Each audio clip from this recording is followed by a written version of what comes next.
Yo!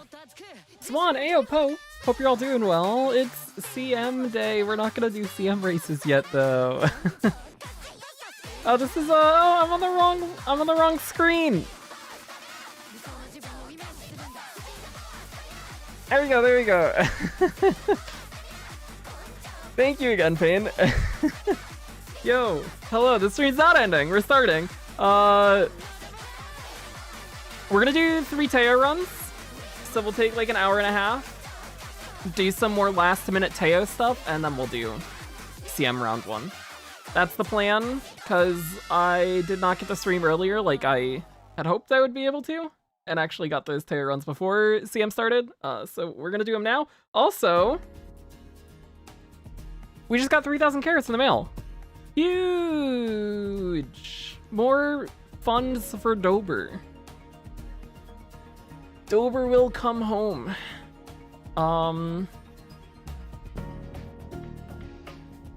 Today's a good day. Hopefully we'll get some good Teios. Hopefully we'll get some good Teio careers. If we don't, we'll run the team that we currently have. And we're probably gonna be fine anyways. I said I was gonna do some room matches off stream last night. I didn't end up doing that at all.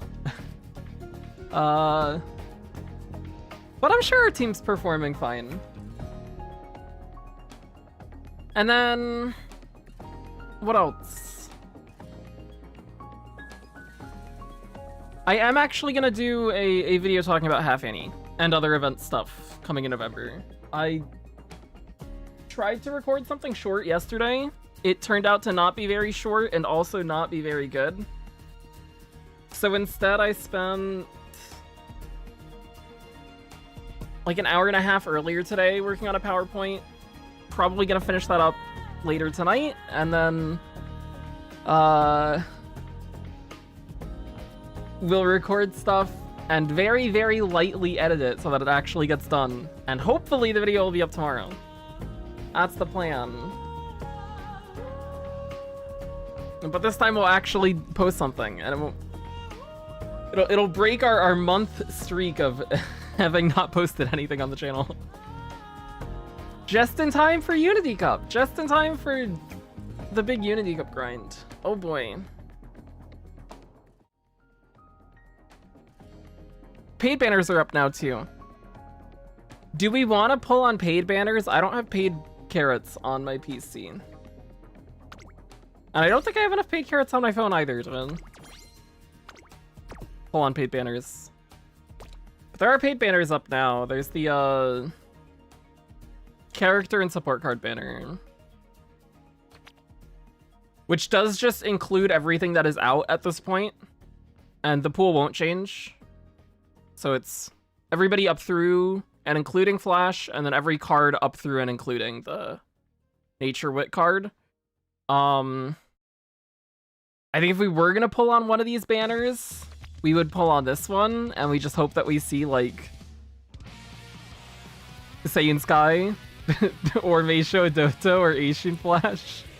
Because I would like to, or Maruzensky, normal Maruzensky, or Taiki Shuttle. Because I would like any of those characters, and if we get one, cool, and if not, then it's just money wasted, and that's fine. Because that's also like a YouTube short or something, and then we have another video on the channel. Paid banners are a bit scammy. Don't get baited by the fact that it has all the flashy summer characters and new stuff on it, because it is just the full pool.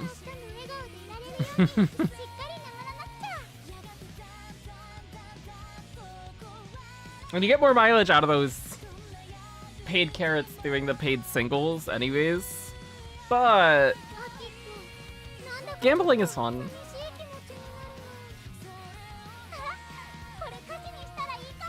In a run where I got hit by 3 Dominators and 2 Tethers. Oh my god. Big speed debuffers, Jesus. Umas aren't getting totally destroyed, the CMs are off to a good spot. That's good to hear, Shlong Dolphin. Hopefully it keeps going that way. Hopefully it's not just the start that's good. I did start our first Teio run off stream because I was gonna cap TP. What else did I do off stream? Started looking at Virgo parents. I think the plan is we make a Mihono Bourbon grandparent and then an El Contrapaso parent, and we use that for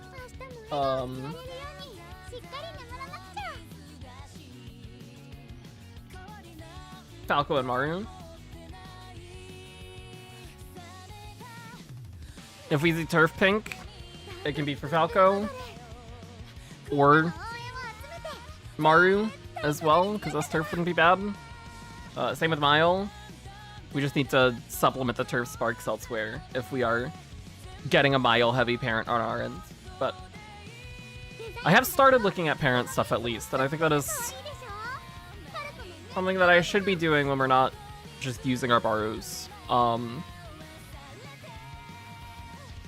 Because the time between Unity Cup dropping and Virgo Cup starting is very short, actually. It's not a large window. And when we're only going to be making meaningful progress by borrowing a Seiyun Sky, we kind of need as many days worth of borrows as we can get. Let's see how the Teiyos treat us today. Let's see if Spaz shows up at all. That's a good first turn.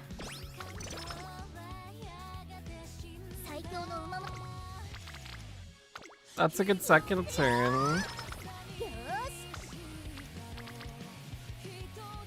We can take 2 on with Spaz there. She's been behind the last few careers that we have done. She's normally the one that's most behind, so if we can get friendship on her, that's nice. We'll take 2 on speed as well. That's fine.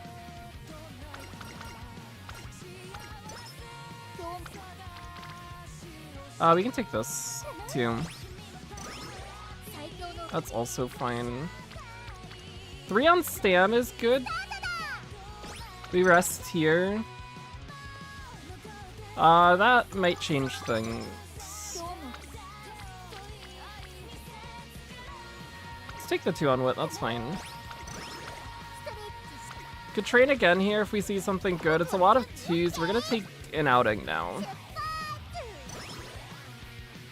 And now we can safely train this turn, and hopefully we see something better, or at least equal to what we saw last turn. 2 on Guts with attack on hint. We'll actually take that, that's fine.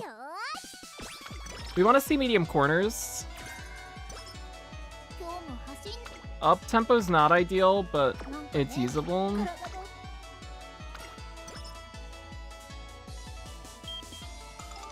We get a random flash chain. That gets us to great mood.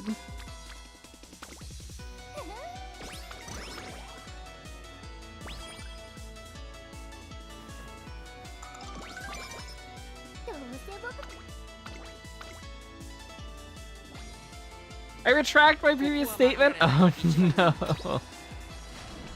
Keat, how's it going?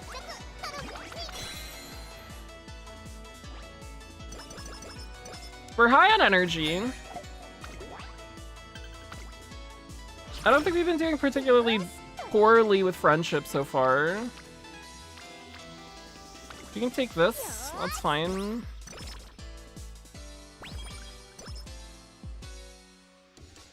Spat chain 1. That's good to see. Maybe Tachyon will give us corners this time. Hey, look at that! And she can rainbow now too, off of that hint.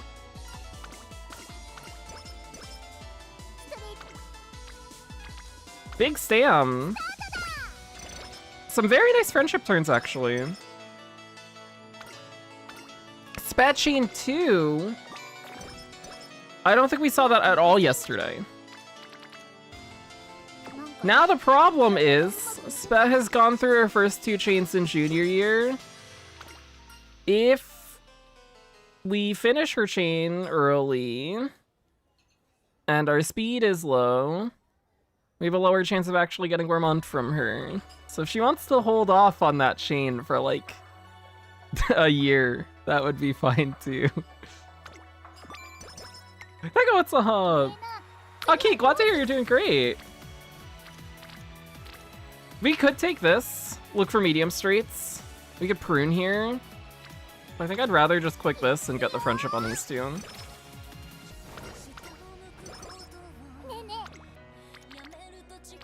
This gets Creek Rainbowing. Bugat, how's it going? Can't stand the CM already. No offense, but I hate Summer Maru Zensky now. Oh no. We don't get Gourmand. Our fear came true. Well, it is what it is. Our current Teio only has Maestro. And she should live. So we'll see how it goes. If we can get the stam high enough, it's still fine with just the 1 gold. Day 1 just started 20 minutes ago.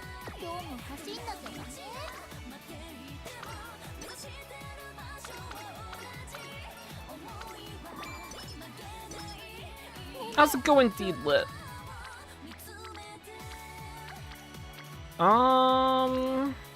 Could take this. Just for the Tachyon hint, but I think we'd rather take a race.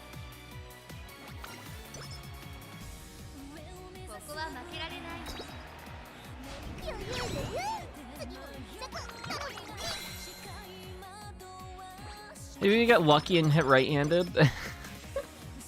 We don't. But that hope can always stay in our mind. Stam Rainbow, Spat Friendship, huge.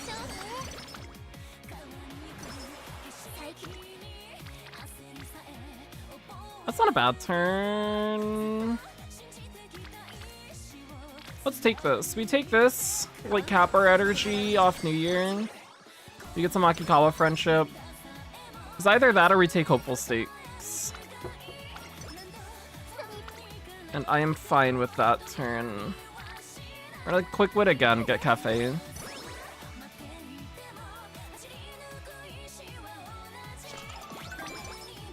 Been training late surgers using support cards that have late surger skills. Nice. Hope your trainings have been going well. As far as doesn't have groundwork, she's still carrying me. Huge. Hopefully I'll like this CM more than Cancer, because I love Cancer. Solar, how's it going? What's up? Sorry, if we're doing Teio Pace Chaser ace runs for Leo Cup. Trying to get an improvement. If we don't see one, it's fine.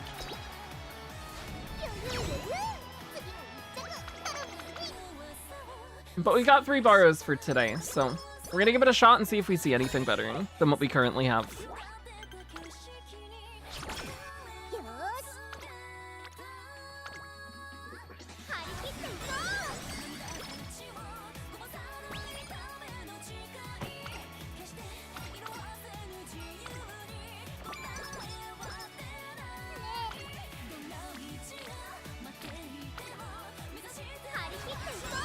That's good.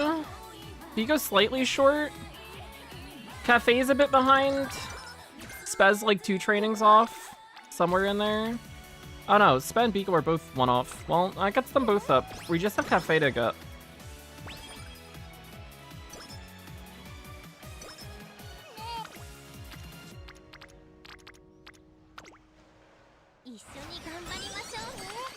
Alright, here's the first big moment. Is do we see anything from Inspiration? For this to be an improvement, we need to hit S medium and Redshift. They don't both have to come from this Inspiration. We get neither of them from this Inspiration. we do get Summer Runner.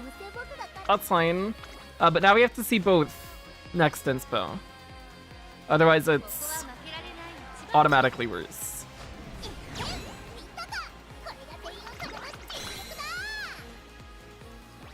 Is there any difference in what order I select Umas for CM? I don't think so, no. I think it just changes, like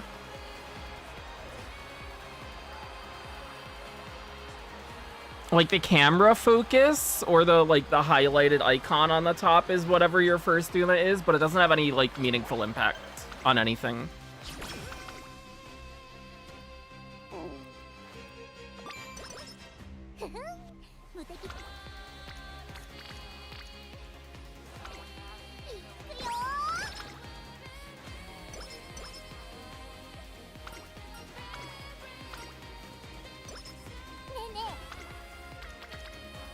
Let's rest here. Speed's looking good. We get the good curvature him.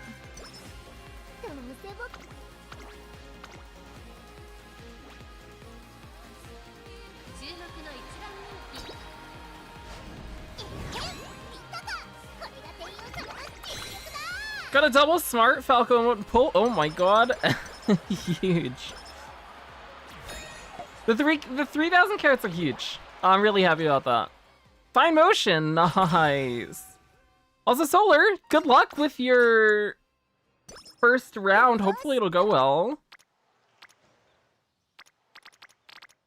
We take this, we get Cafe Friendship. Fast Learner. Nope. We've been seeing the event quite a bit. We just never actually get the Fast Learner to happen. Let's go into Summer Low. We're gonna buy medium quarters and take the Tachyon hint. And we'll just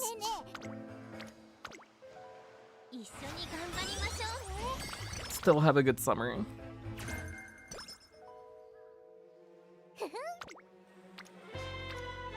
That works. We take this, we rest at some point, and we train twice. Or we take this again. And then we hopefully trade the next 2 turns.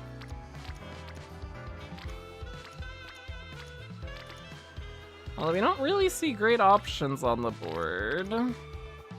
We would take the power here. And then we can gamble at this energy if we see something good. That works out. Firm's nice. We don't get Slacker. Ooh, spicy turn. It's a 31%. That's higher than what we would normally consider. 31's pretty high.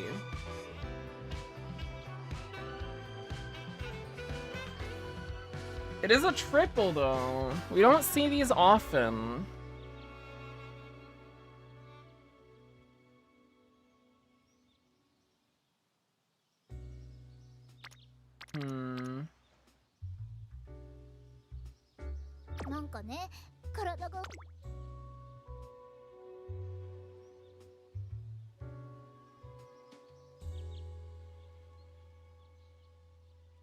We did already miss Gourmand. Let's just send it. Go. We failed. Oh, we don't overdo it! Oh no. Teio suffers an injury during training and I take her to the infirmary. Well, this one's super dead now.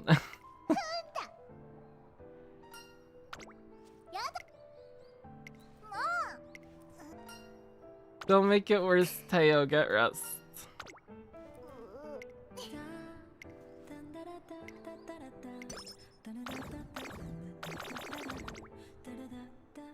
Well, now I have to fix this.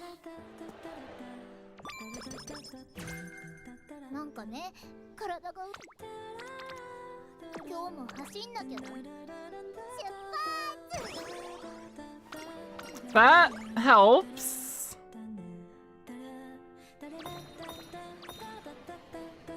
We'll grab the creek here.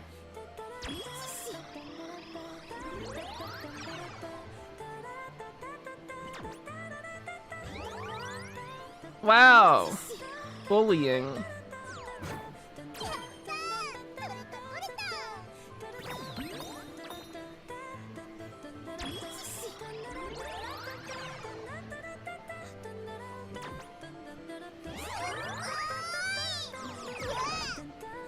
Ew! Well, that sucks. Oh, we go for the creek here.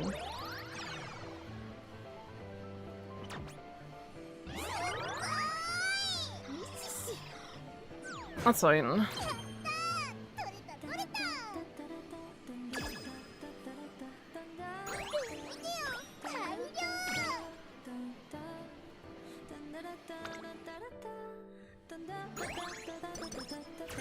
I guess it's back to normal.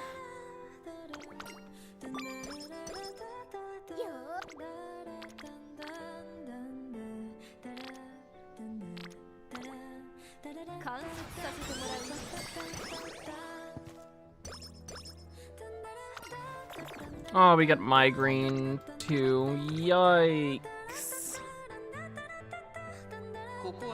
We're at 417 with 233 guts. We lose the cafe. Should have gone late.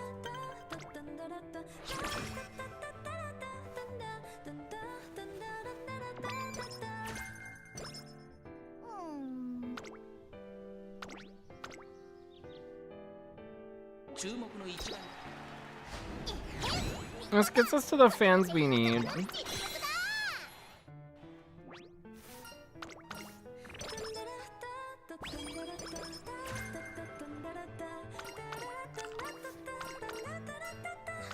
You get both of them. I've been seeing Bofa a lot actually recently.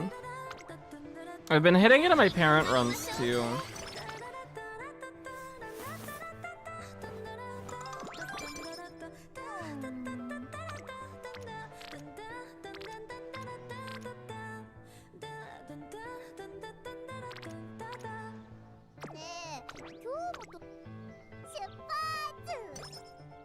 Thank you, karaoke.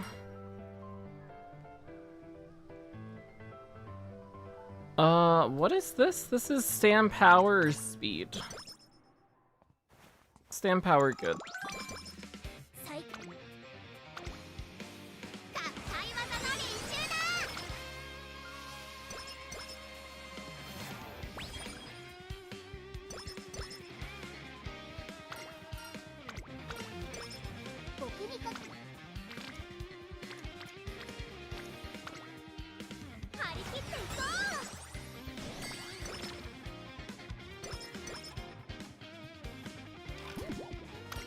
We get Tish! Oh my goodness. Poor Teio.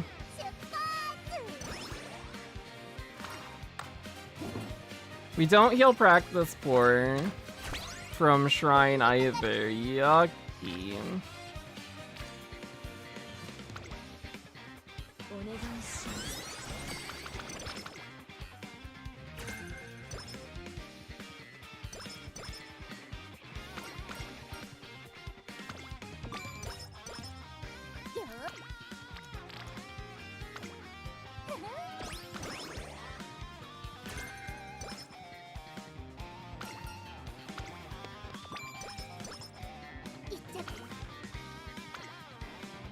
Should have taken the top option on that event. Our wit's already at a good enough point. The extra power could have been nice.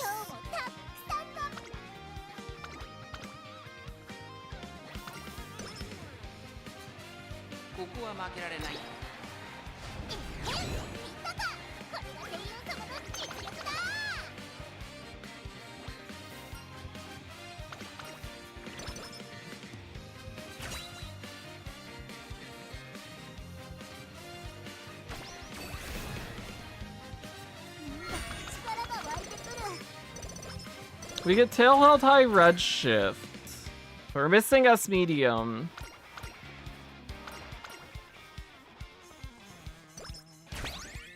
It's nice to see red shift from the inspiration though.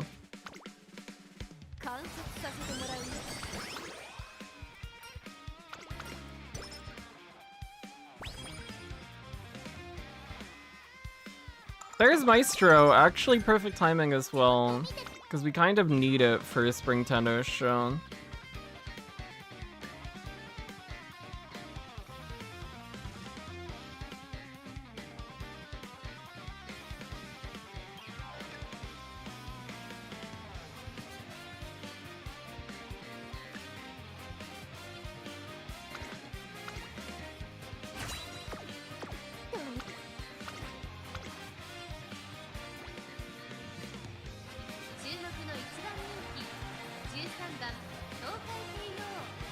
Fugi Guitar full armor is not too far off. Just a few more days. She's almost here. Oh, I'm getting a phone call. I'm gonna start this race and then I'll BRB.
I'm back.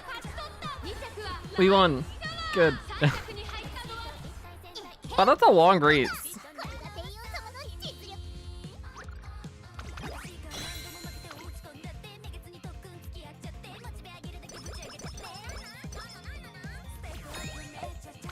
Oh, is Nayuta one of the new pilgrims?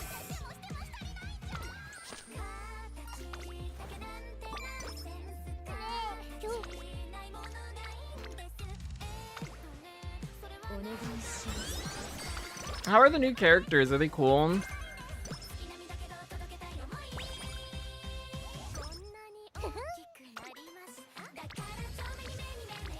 We can take Stam here. We rest. Then we take Takarazuka Kinan.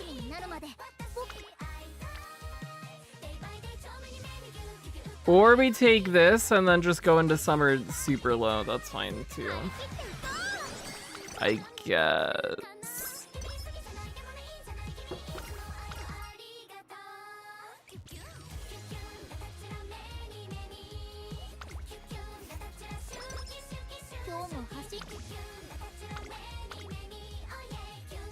We're gonna rest twice, train twice, but that's worth it on that speed turn.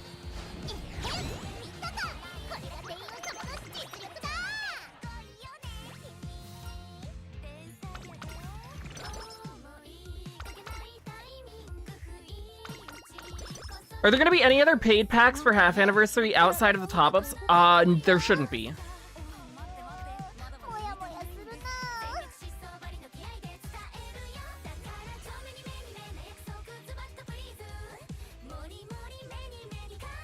First anniversary will have some paid packs though. With the like Uma selector ticket. But for half anniversary there won't be.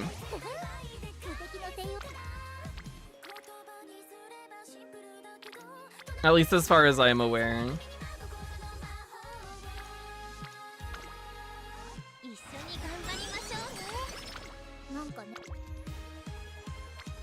That's a 19. We'll rest. That's fine. Slightly worse turn, but with a lot less risk.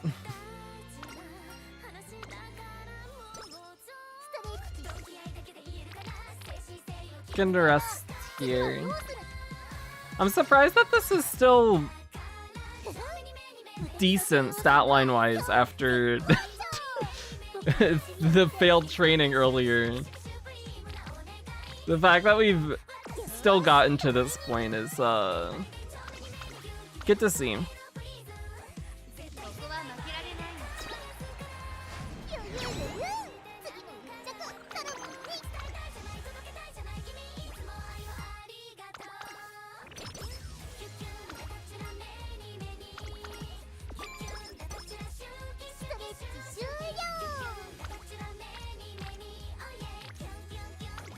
Why are some of the carrot packs limited offers with it's just a limited cap that you can buy. They won't expire, but you can only buy them a limited number of times.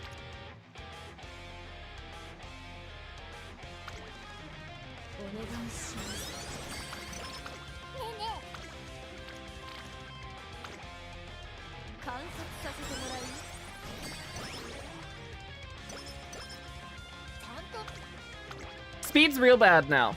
We have not seen good speed turns since the first turn in summer, the double.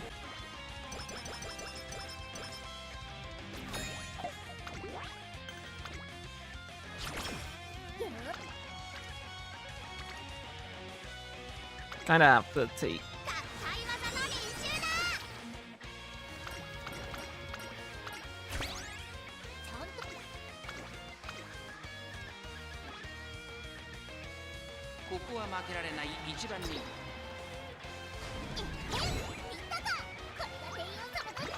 Won once in the CM is my first attempt at graded. Huge! Also entirely sanguine, what's up?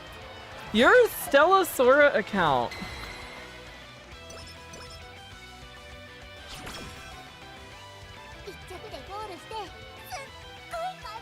Looks so good.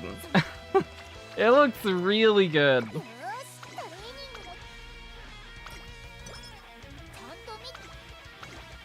Hope she has been treating you well too. I've been seeing people talk about her.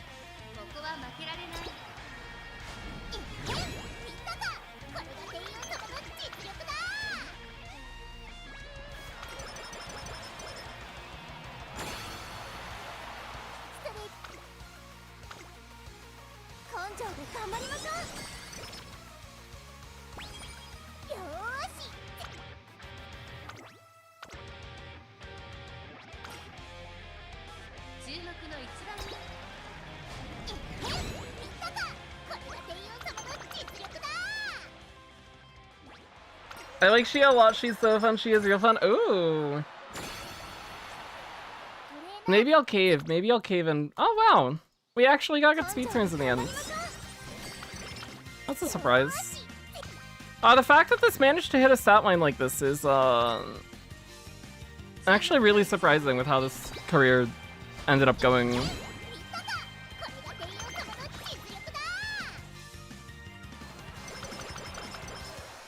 Spending? No. I haven't spent any money on Solasora. I don't see that changing anytime soon. But I have enough to pity a character. I just did not have interest in pulling Shia, but people are saying she's really fun. So maybe I'll change my mind towards the end of her banner. But I'll wait until we see who else is coming.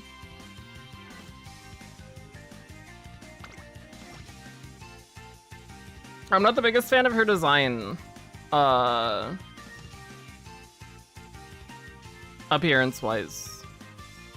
But gameplay-wise, she seems interesting.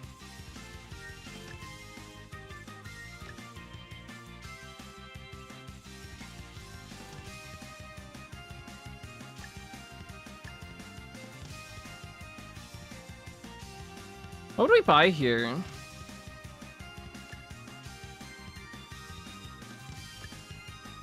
The Excel uniques? Maybe Bofa? At this stam? Probably. And just hope we hit Bofa.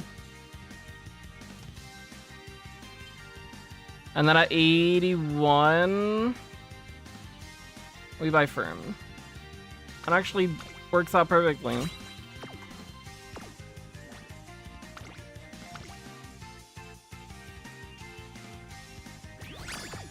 Not that the Uma itself is good, but the skill point spending. Oh my god! Actually, not well. That's okay. It's more whites than what I've been seeing on parent stuff. Not that they're all desirable whites. Garden, what's up? Been watching your past 3 streams of Leo Cup runs. Love the content. I really appreciate that. Thank you. I'm glad you've been enjoying it. I like the one with the black. That is my most wanted character. That is my most wanted character. I want to have enough to pull for her because she looks really cool. Outside of her, the one that's with is it? Oh god, I pulled her the other day. Casimira, the gun girl, the girl, the blonde girl that's with her. I like her. One of the either the loading screen art or on a disc art. It's one of the two. Those are the 2 characters I'm looking toward most.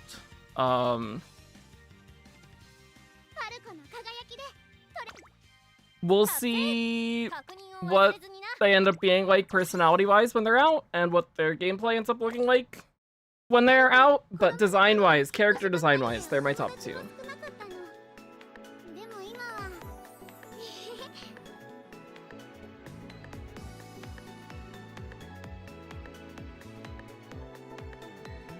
But I have, I don't know how many... Let me open the game and check. I feel like I've got an okay amount of Stellanite right now.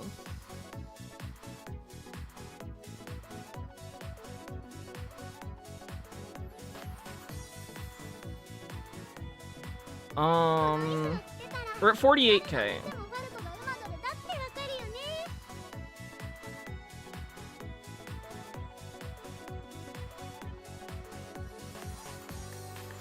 And then I have another 40 pulls, I think. I think it's 40 limited pulls. So that puts us at 200 total.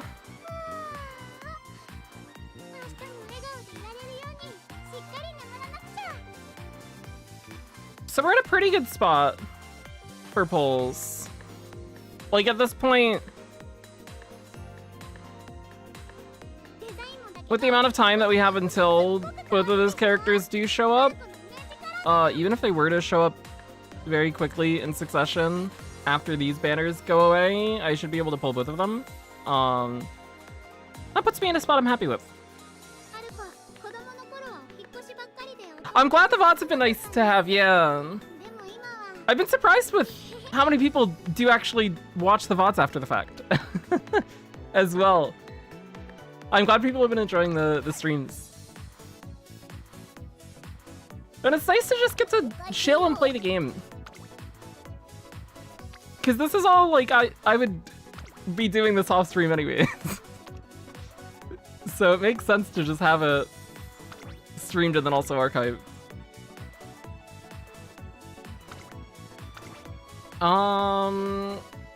Biko.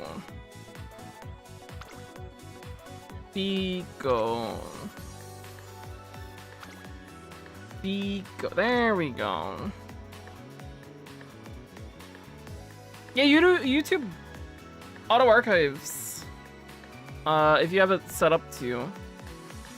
Which is really nice, because then I don't forget to highlight all my stuff, like what always happens on Twitch.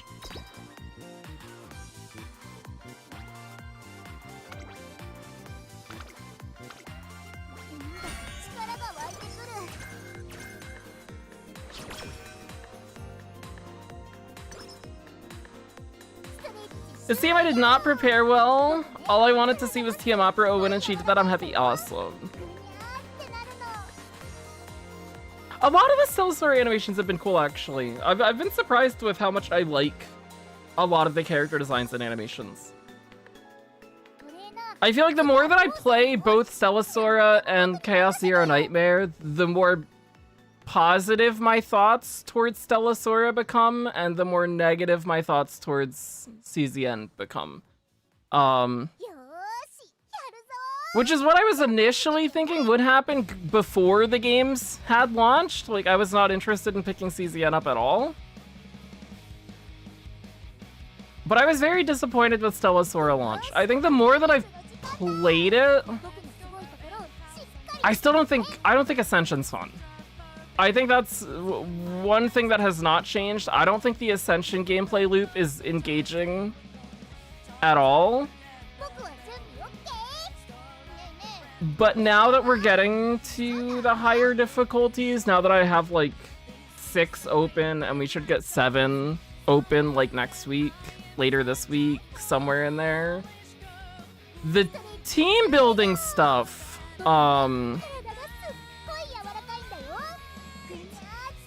is cool. I think the team building stuff is interesting.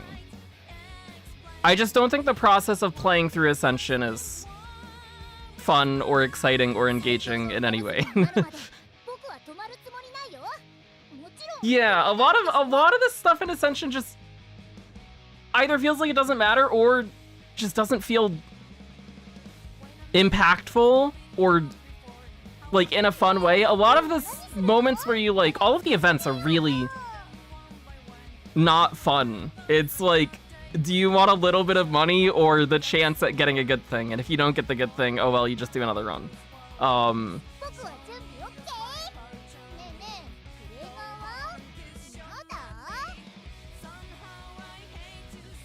And then yeah, the pull currency is the big one. The income of pull currency. But outside of those things, the story, I haven't touched the event story yet.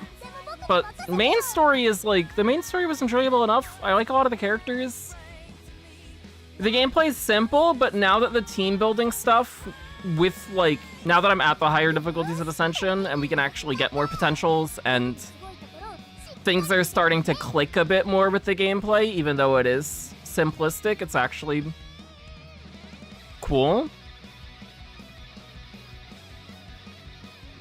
So I'm interested to see how it goes going forward. I'm interested to see where they take the story. A lot of the character designs that have been like teased in game or leaked look interesting. The music's great. Hopefully they address the pull income situation.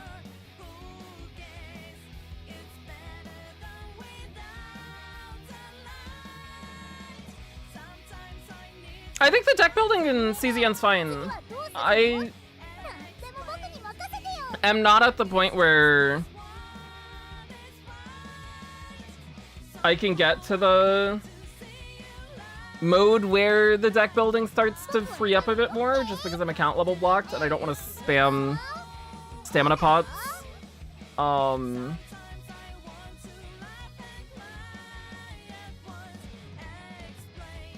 But I think the gameplay is the only thing that I actually like.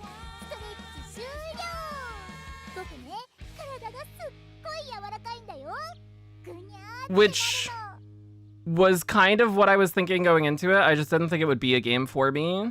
I don't really click with the setting. I think the story's not good. I think Renoa's really cool. I think Haru's nice. I think Barrel's nice.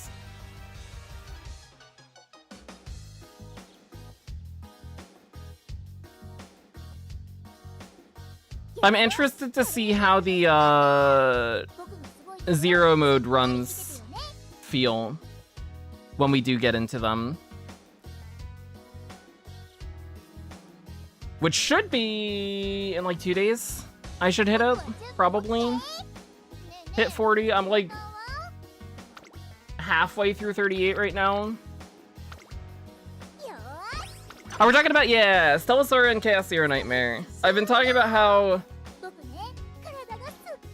before the games launched, I was really looking forward to Stellasaura, and I was not interested in CZN at all. Then the games launched, and I was disappointed by Stellasaura, and got more interested in playing CZN, because I realized I was going to be spending less time playing Stellasaura than I thought I was. And that part still holds true. I am spending less time playing it than I was thinking I would, but not in the negative way. It's nice to just have a game that I can spend a few minutes doing dailies on and then do other stuff, especially with the other amount of gachas that we are playing. And with the Unity Cup coming up. But the more I play ZZN, the more I am reaffirming in my mind that my initial thoughts on it were correct and that it's just not a game for me.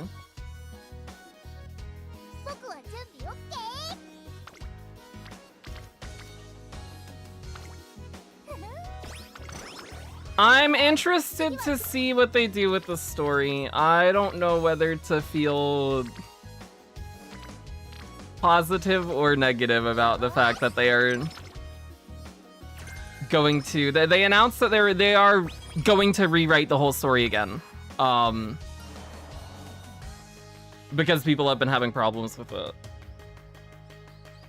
I don't know how to feel about that, because also what they've been saying about the stuff that they are changing is not, in my opinion, the stuff that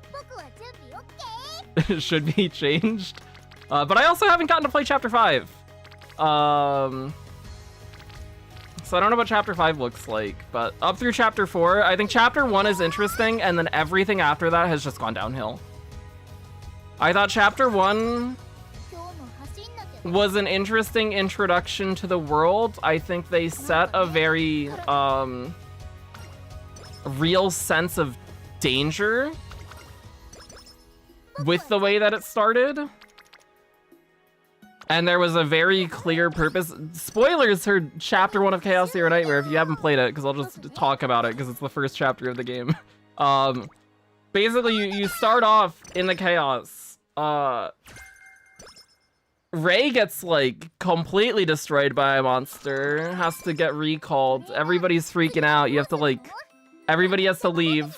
There's a problem with your life core, so you can't get recalled, and Renoa, like, rips her life core out, puts it in you, and gets you recalled that way, so Renoa gets left behind. And then you have to go back and get Renoa out. And I think that whole stuff was interesting.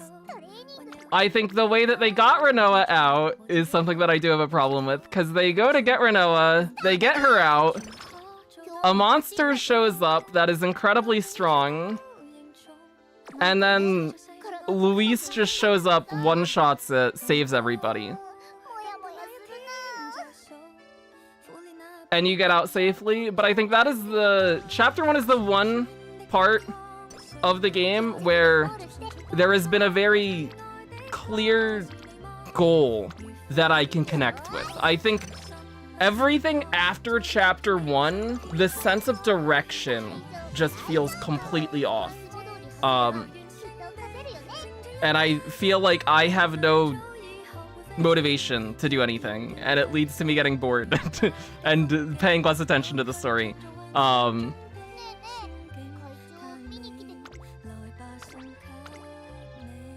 think they also redo the thing with, there's a very strong monster, it's gonna kill everybody, someone shows up and then one-shots it, again with the barrel stuff and Anika later on.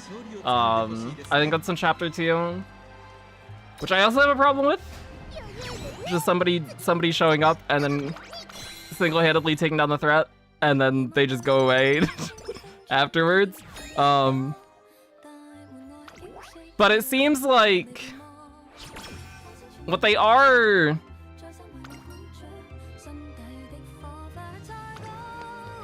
going to change with the rewrite is people had an issue with character interactions that were not focused around the protagonist, around the main character. And they said that that was a mistake, and they're gonna like center things more around the protagonist, and I think that that is the opposite direction that they should go. I think that the other squad members, the other agents that actually like are characters, because the captain is not, they're just a faceless voice that you are.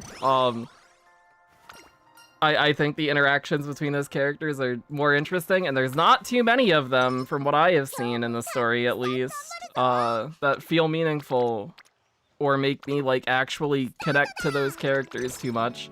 But a lot of people apparently have a problem with Owen, and the fact that he is a nice guy, and that the female characters in the cast react positively because he's a nice guy who helps them in some situations or something. And instead, they want that positivity to be directed towards the captain.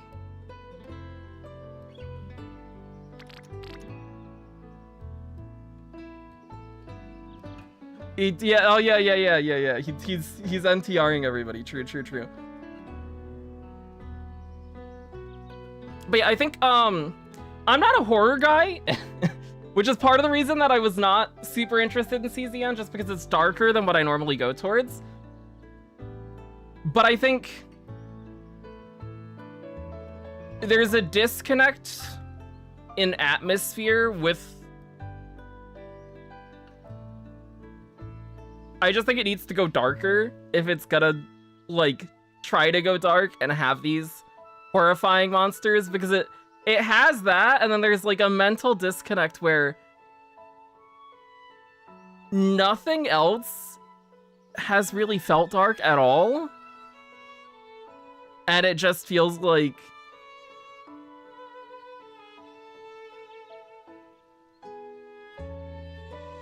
it feels weird. It feels really weird. Where if they are going dark and they're doing the horror stuff, which I'm not the biggest fan of, and which is why I wasn't gonna pick up the game in the first place, they need to commit to it more and go darker. Because I feel like it's in a weird in-between where it doesn't go dark enough. Look at the rest here. That was a bad idea. We should have taken the gamble.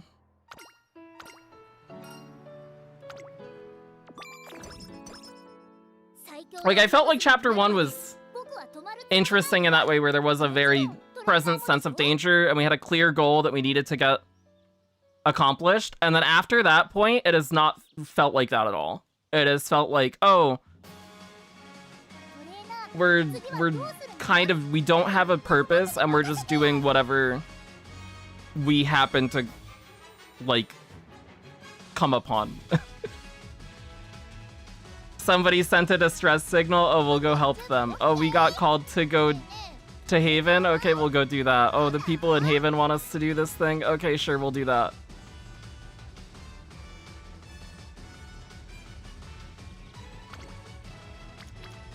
But it hasn't really felt like there has been a gigantic sense of danger, even when there have been, like, the points of people making moves. We're getting Night Owled real bad.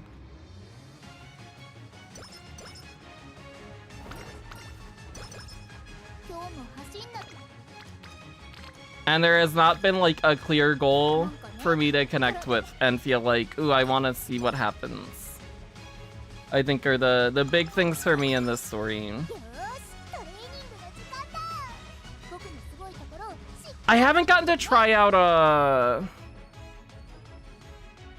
I haven't tried Renoa's trauma story. I played through Haru's. I thought it was okay. I was a little disappointed.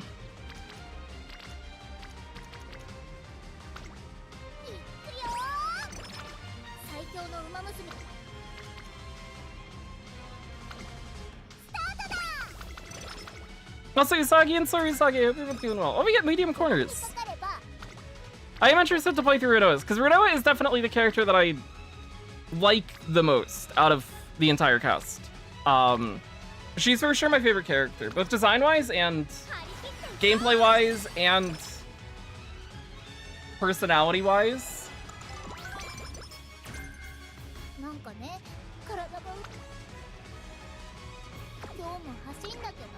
So getting to know her more would be cool, and I'll probably do her trauma code in the next, like, 2 or 3 days. And hopefully I'll have a more positive response to it than I did with the Haru one.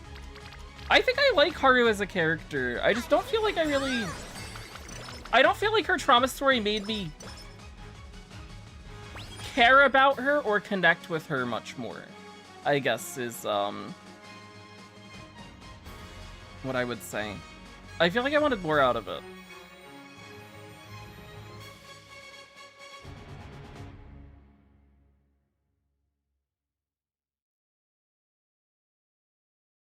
Any thought of trying out Duet Night Abyss or Blue Protocol? Not Duet Night Abyss. I was not interested in Duet Night Abyss at all before it released. Before it announced that it was dropping the gacha. Them dropping the gacha did not make me any more interested in it. It's out now. I have not... I still don't have any interest in it. I saw a few people talking about it. I did not see positive things said about it. But I haven't had any motivation to, like, look into it on my own because I just don't care. Hopefully it's fun. Hopefully it's good. I hope people that are playing it are enjoying it. I am not... have not been interested in playing it. I will say that. I think the gameplay looks like it could be okay. I think that's about what I had said when Joker asked if I was interested in it. But maybe I was more positive in that response than I'm being now. Maybe I hate video games. Maybe I'm being too negative.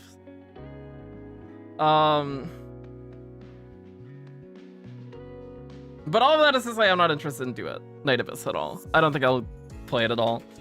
Blue Protocol I played for 30 minutes. I downloaded it while I was away on vacation because it launched while I was away on vacation. I was not planning to play it beforehand because I don't want to play an MMO. And then I said I was going to play it because Wesley wanted to play it with friends. And now I feel like that ship has sailed and I have failed. And now it's too late. And I'm also just not really interested in the game either. So the only reason I would play it would be to play it with friends. And I feel like there's such a gap already that there's not really a point in me playing it at all.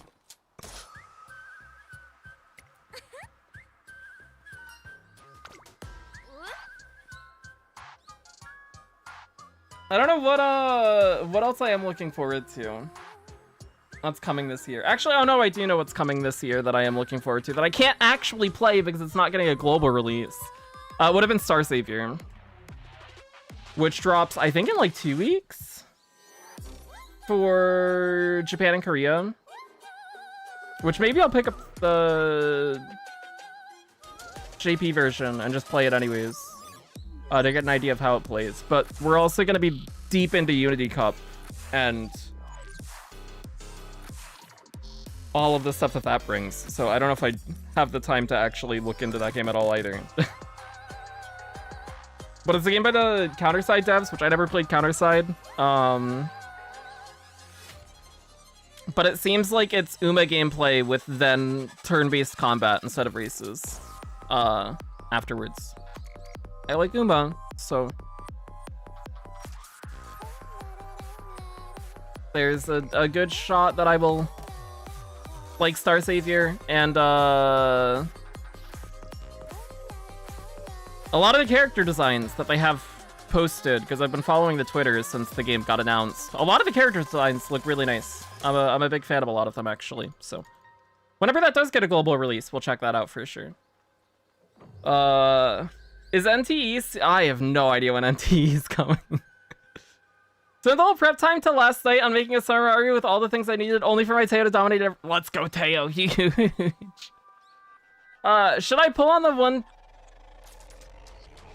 If you,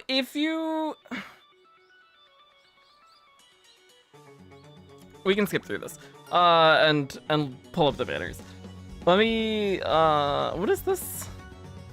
Jordan. I'll remember that I skipped through this and then read it later. 40 skill points. Or you get 10 and you lose a mood. Or you get, we'll just take the 10 stam. We'll play it safe. So the banners don't update. Yeah, the banners are, it's a set pool. They end in about a month. And they contain everything up through and including the Nice Nature Wit card. So everything from these banners is on here, but it's the entire pool. Oh, I'm getting a phone call. I'll be right back.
I'm back. But yeah, the pools don't update, so if you are gonna pull on these banners, there's not a reason to wait on them. Whether or not these banners are worth pulling on is another thing, because the pools are very big. Like if we look at the cards that are here for the support card banner, there's a lot of cards on this banner, and a lot of them are not good, right? So the chance of hitting the few good ones is a bit rough. I think the character banner, if you have a few characters that you're missing that you do actually really want, is maybe a bit more tempting than the support card banner. But even then, you could like take those paid carrots and just use them as paid singles on banners that for sure have characters you're interested in.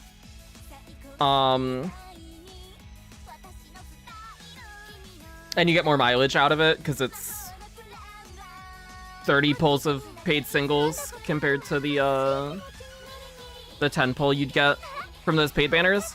I'm probably gonna pull on the paid character banner just because I think it's fun and I want to gamble. And there are a good amount of characters on the paid character banner that I am missing that I would like to see, like Flash, Doto, Fuji, Hishi Amazon, Sayun Sky, Wedding Maya, Karen-chan, the anime collabs, Taiki, Marizensky. There are a lot of things in there. That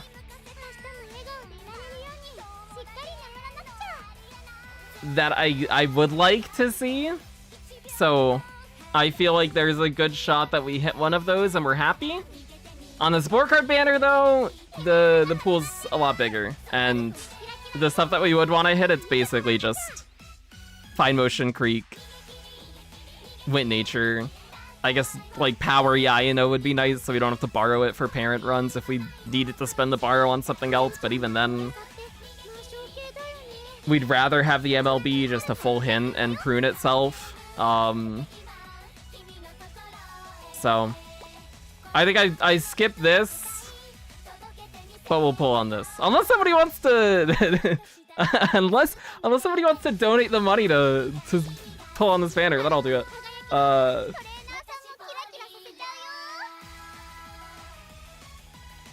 But I think I will pull on the character banner. We won't do it today. I'll probably do it tomorrow though, because I have to buy more paid carrots. I don't actually think I have enough right now. But I'll do that off stream or sometime tonight or tomorrow, and then we can do character pulls on stream tomorrow. Also, comment, what's up? How's it going? We've been talking about a whole lot of gachas today. What other gachas are coming that I'm interested in? NTE was mentioned. I'll play NTE.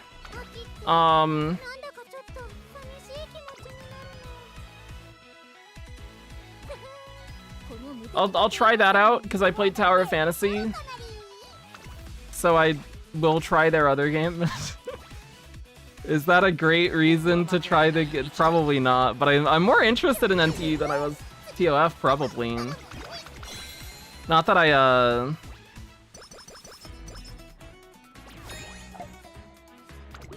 don't know. Ananta?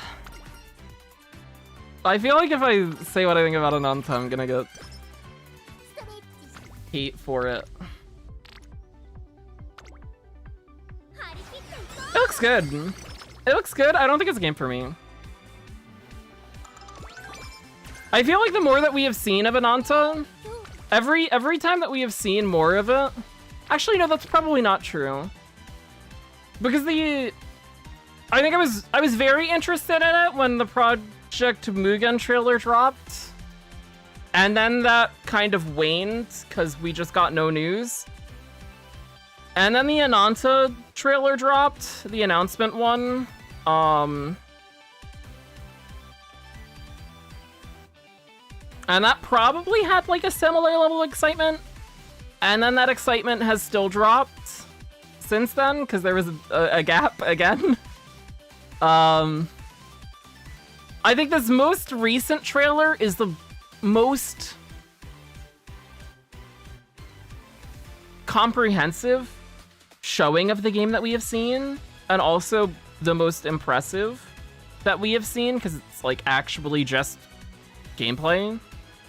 But I think the more time that has passed in between the announcements, the less interested in the game that I have gotten. And it also just looks like a different game than what I initially thought Project Mugen was going to be. And I think that's probably better for the game itself. But maybe not what I was initially thinking it would be.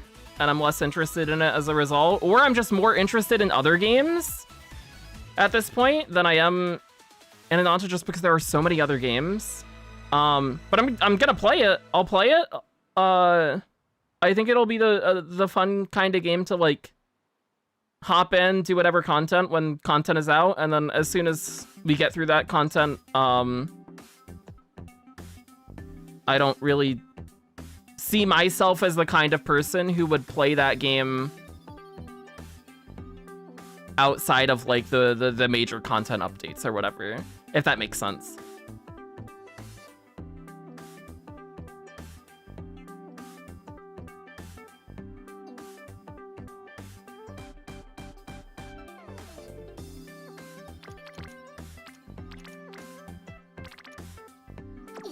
Hopefully that made sense.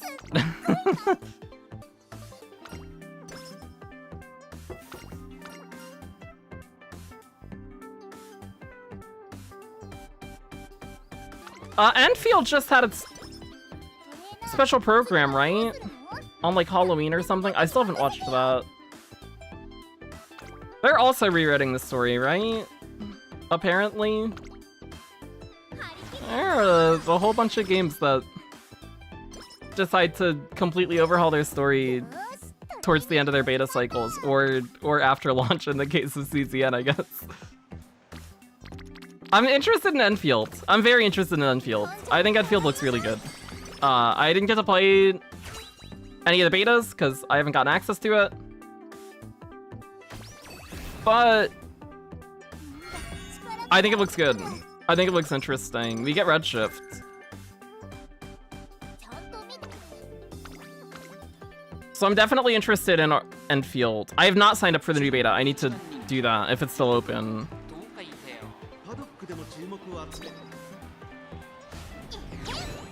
There's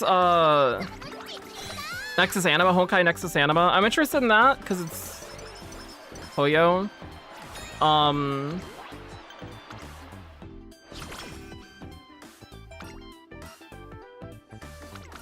I think I watched like 20 minutes of beta footage of it. I don't know what thoughts were on the beta from people who did play it.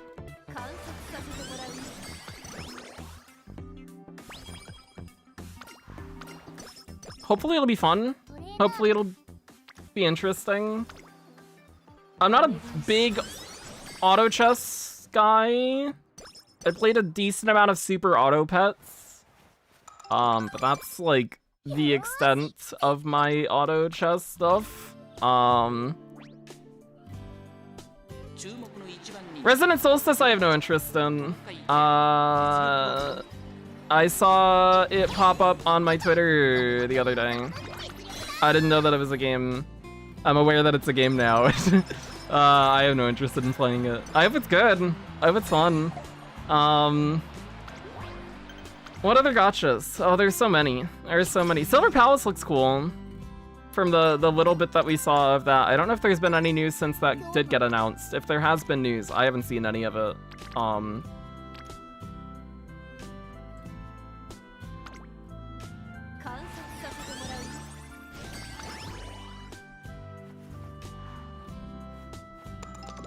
They did, yeah, I did see people tweeting about that. So I didn't watch the broadcast, but I saw people talk about it on Twitter a little bit. The blueprint system for end field. I saw that get discussed. I'm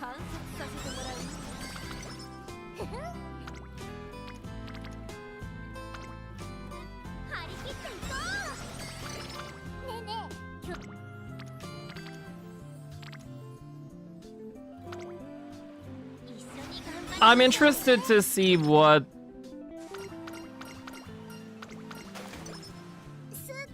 the base building and everything looks like, and updates to it post-launch. I think, in my mind, the people who are going to just like extensively use the copy-paste blueprints are people who were either not going to engage with the base building too much in the first place, or people that were just gonna like look up a base on YouTube and then manually copy it that way. And I guess the removal of that barrier maybe opens that up to more people who are just now, that wouldn't have taken the effort to like look up a YouTube video and do it that way, are now going to do that. So that seems like a fair concern.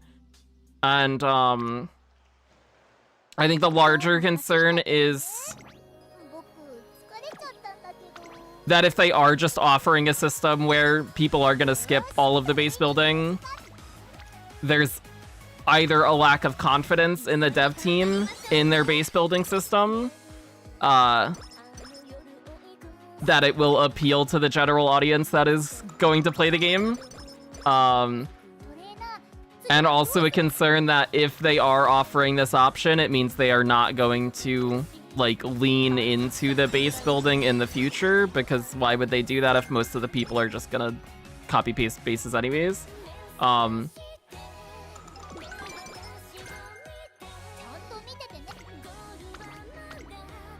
I think it's a bit early to be too worried about that before the game does come out. But I'm interested to see what post-launch base building updates look like, or what, not in the starting areas that they've already done stuff with, but what future areas end up looking like for all of the like structure building and base building. Because it could be them just like, hey, we have this system in place already, we're trying to move away from it, so here's an option that will let people just not interact with the system, and then in the future we're just not going to support it as much because it's not the audience we're looking for anymore.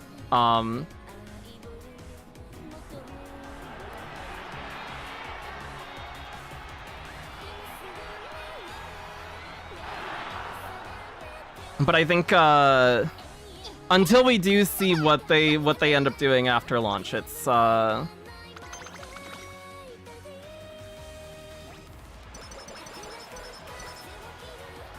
to say for sure what the direction they're going with it is.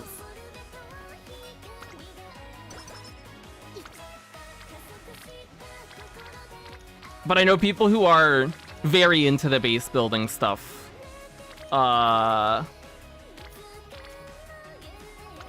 have shared concerns about it, because I have seen concerns about it on my Twitter feed.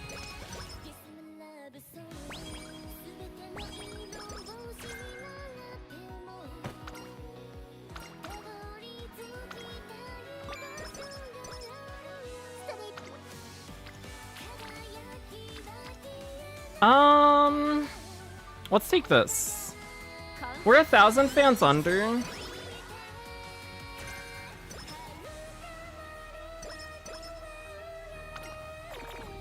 We get a migraine.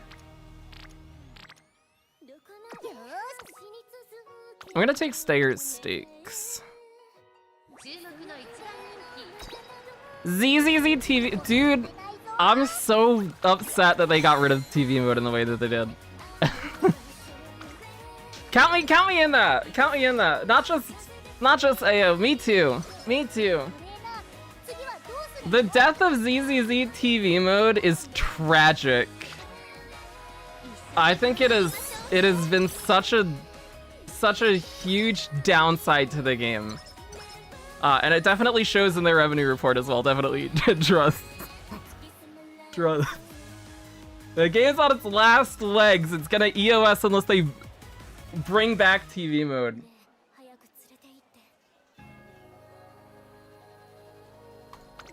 I think there were genuinely good gameplay sections in the TV mode that they could have leaned into more. And there was an interesting form of storytelling to be had with it that could have been explored more.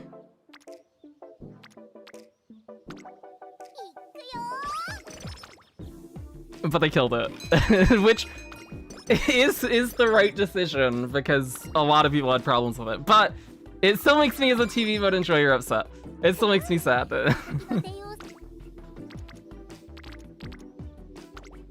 I feel like that. I feel like TV gameplay could have been explored in so many interesting ways. I think that there were some really interesting side quests that were done.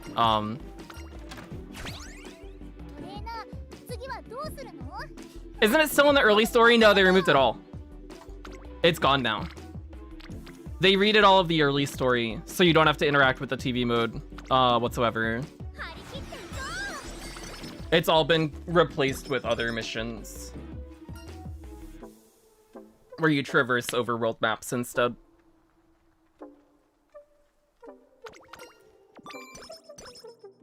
You can still go back and replay the other missions, the old TV mode missions, but you have to play through the new way of the story presentation first. And then it unlocks the TV mode stages afterwards. But it doesn't even it doesn't really notify you of that fact outside of one tutorial screen, and there's no incentive to ever go back to it.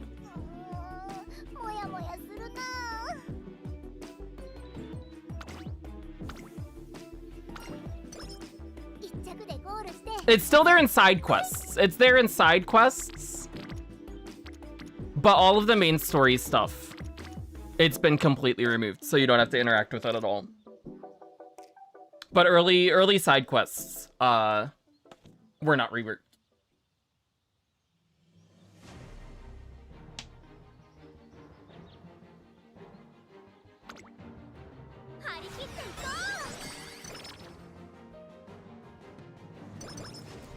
Also, I'm behind on chat.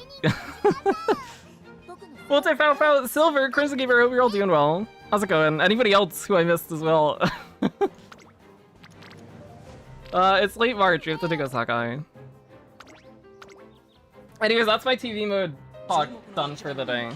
I need to play ZZZ Story! Speaking of ZZZ, I am behind on ZZZ Story. I still have not done any stories since 2.0. I need to do more story. I hope I will enjoy it. It's almost almost a little bit like I have been maybe less interested in ZZZ Story since the removal of TV mode. Maybe a tiny bit. Maybe it's not because of TV mode. Maybe it's just a random coincidence. But I do need to do ZZZ Story catch up before this patch is over. Speaking of ZZZ too, Idhari comes out in a few days, right? They dropped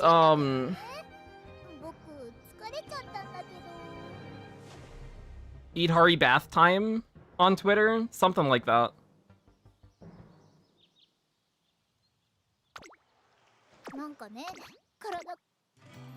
They're really going for it.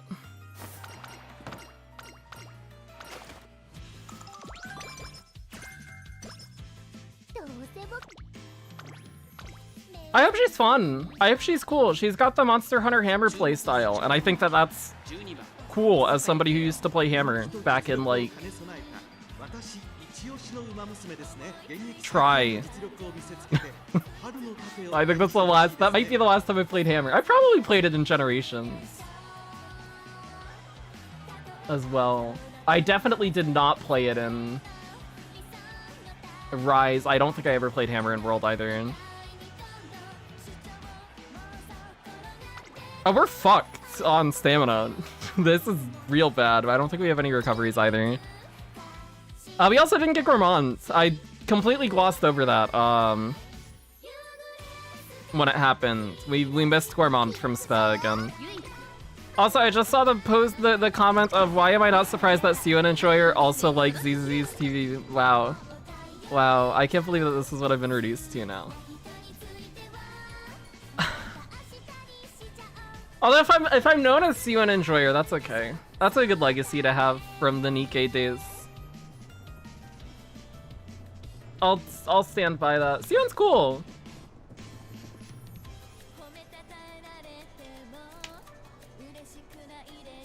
Have you talked about the Forever Young teaser?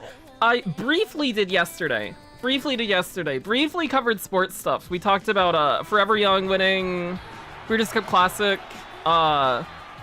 Ethical Diamond won Breeders' Cup Turf.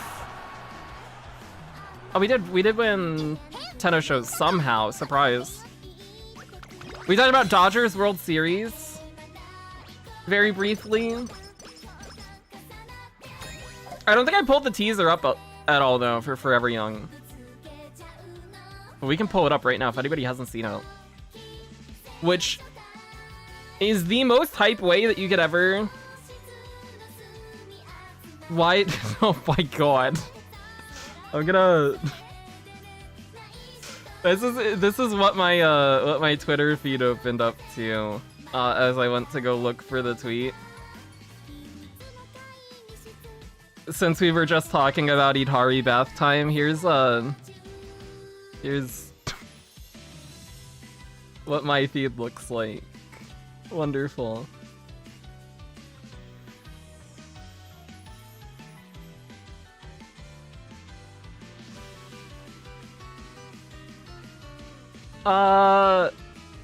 Where is... I really like Idari's design, not for that reason, but I think her hair is really cool. I like her hat too. This got dropped. So this got dropped like immediately following Forever Young winning Breeders' Cup Classic. Very hype. What an incredible way to announce a new Uma. After a monumental win and drop a teaser for them. Crazy. Oh my god, we hit Fast Learner! Wow! Whoa! We missed S Medium. But Fast Learner actually exists.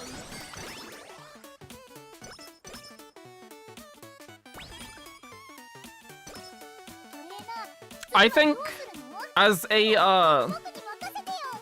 North Flight enjoyer, Rice Shower enjoyer, Umas with hats. I'm a big fan of hats. Very cool to see the hat there.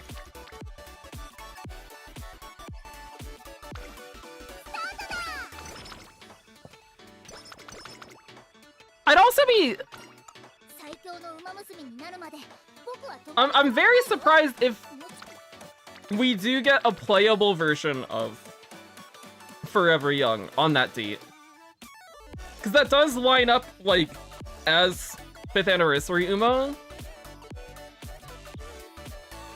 But I feel like it would be more likely for them to introduce Forever Young as a support card first.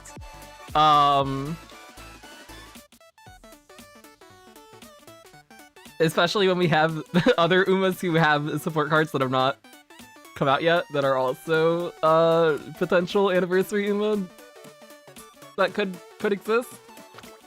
And also, it feels like if they are gonna do stuff with a playable Forever Young and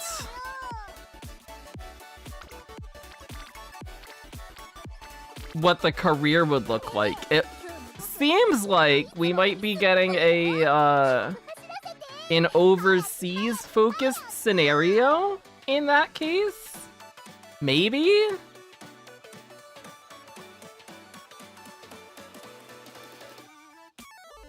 Or at least some overseas races implemented in some form? So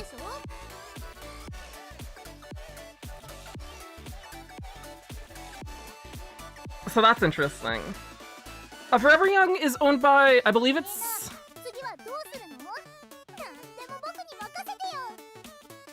Cygame's parent company, Cyber Agent?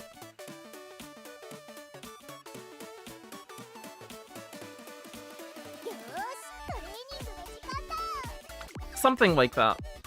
I could be wrong.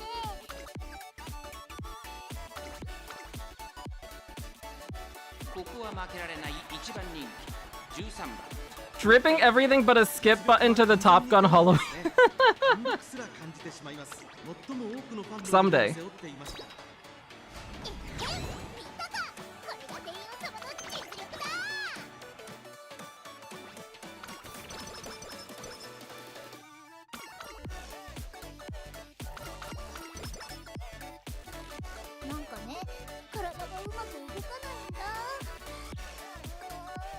We are entering summer low because we had a decent turn and we had to take the races. Our stam is atrocious this career, if that wasn't already clear by me panicking about Spring Tenno show and the fact that we missed Gourmands.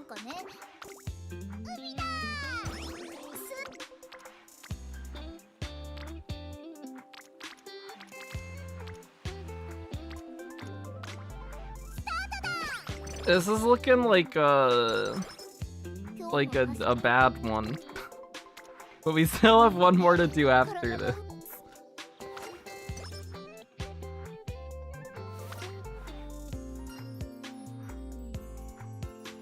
It's interesting that we were very stamina heavy on careers yesterday.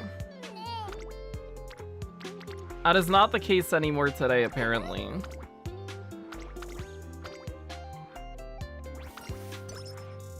We also did not finish Sped Chains at all yesterday, and these first two careers have actually finished Sped Chain now, but we finished early and we aren't getting Gourmand. Also, Creek Chain 1 in early October of senior year.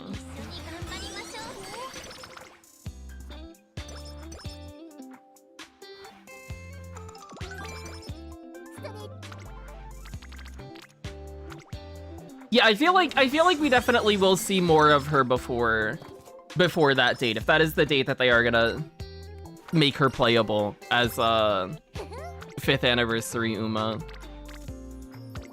So it's our speed. Also, our power is very high.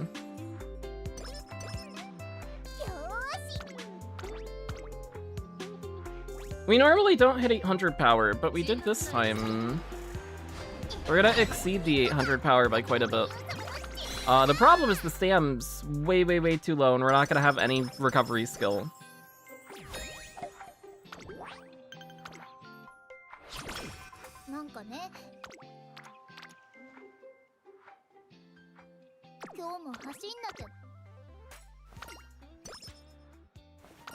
We get another bad rest.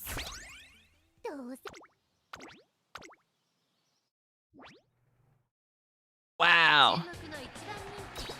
Speh slander not coming from me. That is quite a sight. Not that I would ever slander Speh. I love Speh.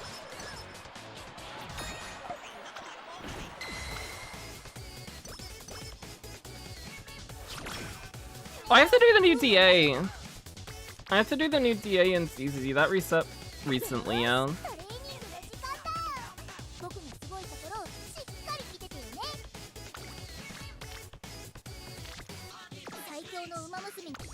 We take Wit here, and then we gamble on the next two, and we just hope we see Stam turns, but even that doesn't save us. Really crippled me.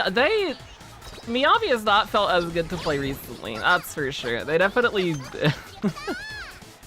have wanted to make other characters feel nicer than Miyabi with the boss lineups that we have had recently.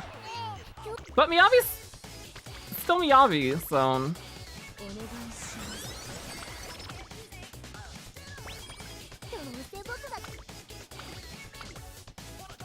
Down with Miyabi? Wow. Miyabi haters. Have to do my DA? I don't think that one's gonna happen this time.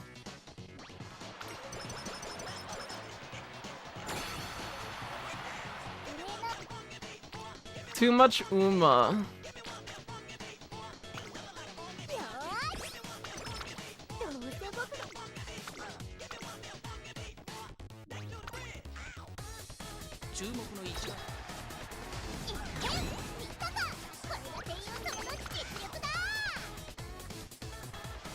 Well, this one...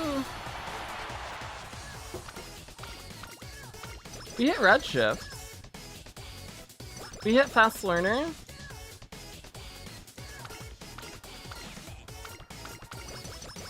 Stam's too low. Stam's way too low. We don't have any gold recoveries.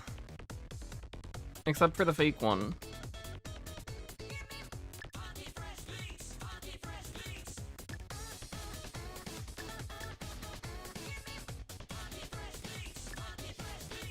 The skills that we have access to at all actually are a little rough to...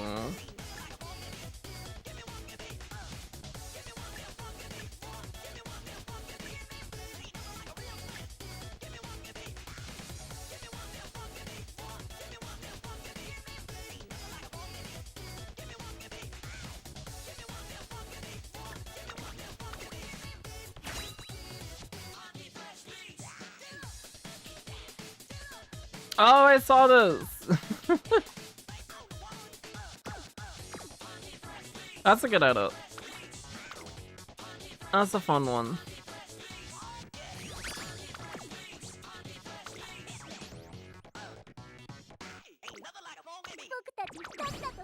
We've been hitting URA on the Teios a lot as well, actually. Both today and yesterday. Drago-sama, what's up? How's it going?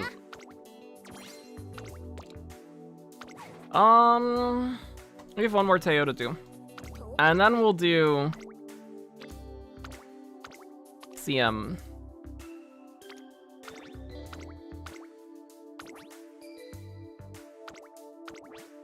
This is the career where everything comes together. I can feel it.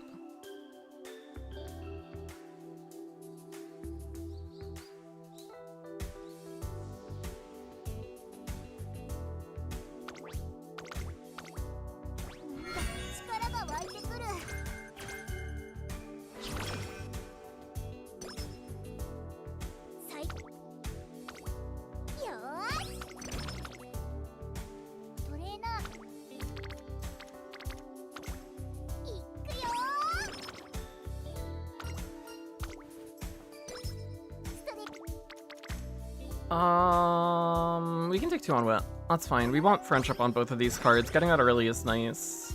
Anyways.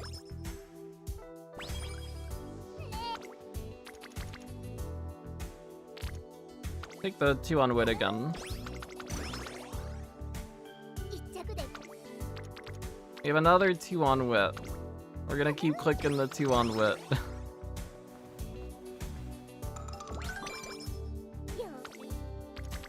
Not this turn, though. We get a Kita hint. Front straights.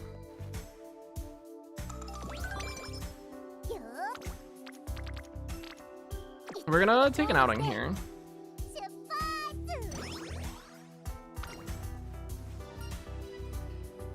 Grown-up time. This is guts or wit. We'll take the guts. Oh, I will be right back.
I'm back. Hello. Also, Daffy, what's up if you're still here? Hope you're doing well. We can get back to Teioing.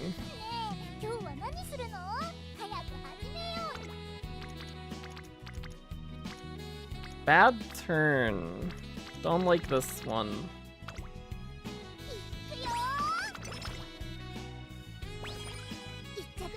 But at least we can get a turn done on speed, I guess.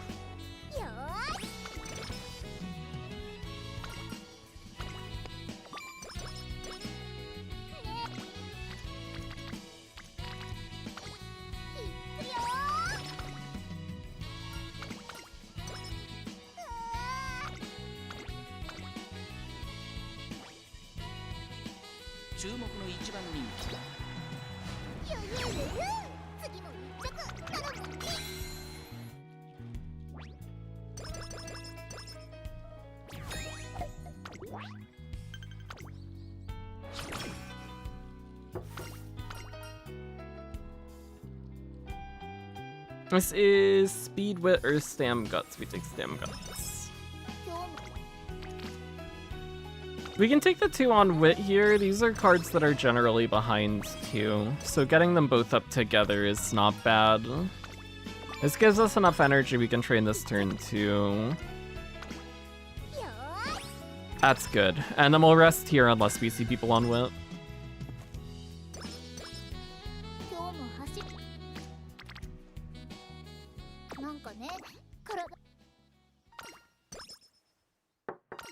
Nice, that works.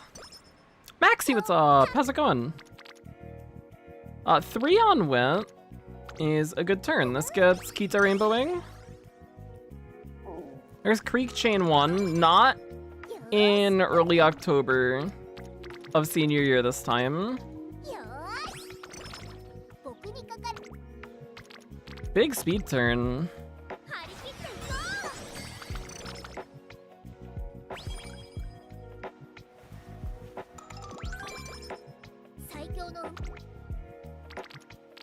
This is a good turn as well. This gets Tachyon Creek Rainbowing. We get a mood up from Kita. Where's Spet at? She's on Wit. Where's Cafe?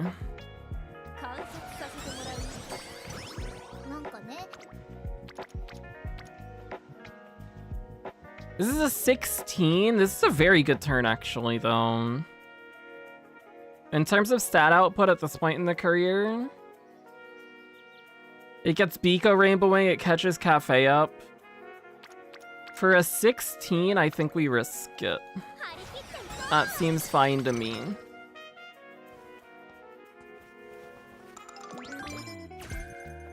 Glad you were able to stop by today. Okay, Cafe's 3 turns off. Spez also 3 turns off.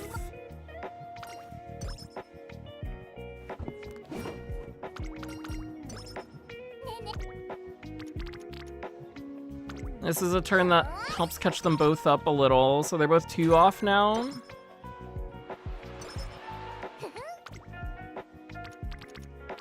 It's late December. Let's take Hopeful Stakes. Fit in a race, get some extra fans. Maybe we get lucky and see right-handed. Obviously Steadfast. Yuck.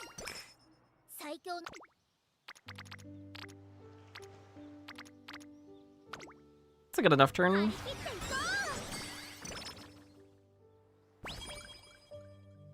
Our speed facility's at level 4.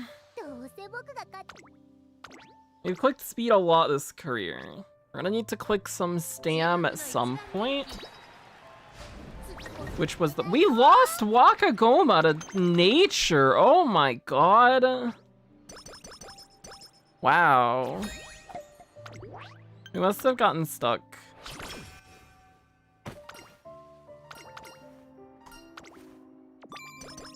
Nature deserves that win.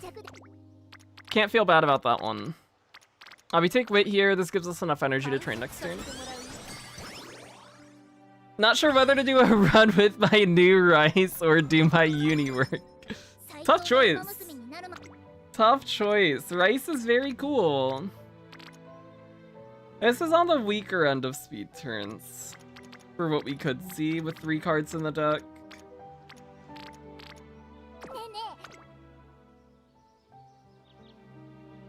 So either we take that or we take an open race. Let's just take it. We're out of energy we wouldn't want to rest on, really. And it's still a speed rainbow. And it's still another training done on speed too. And it's Akikawa friendship as well. This is a 13. We're gonna take it. We took a 16 earlier and it was fine. 13's no problem then. And then we'll rest here. We get a good rest.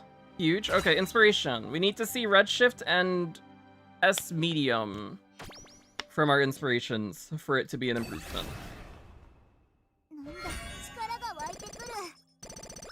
We see neither. So next inspiration has to pay out big time.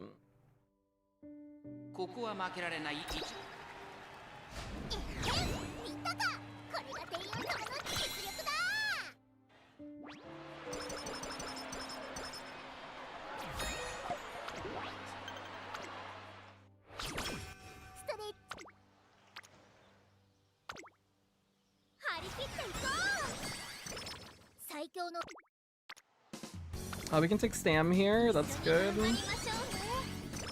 Still need Cafe Friendship.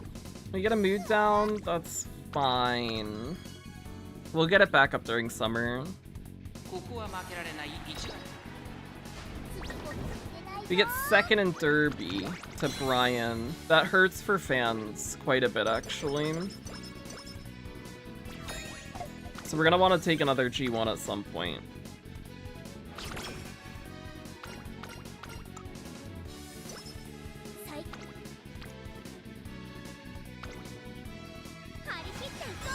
We take that, we rest.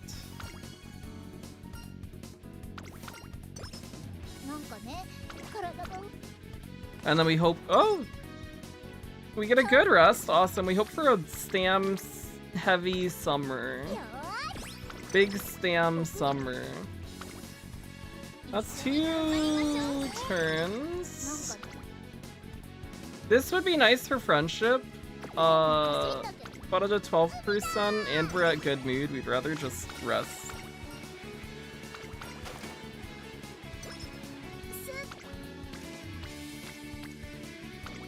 We can take Wood on the last turn, this gets Cafe Rainbowing at least.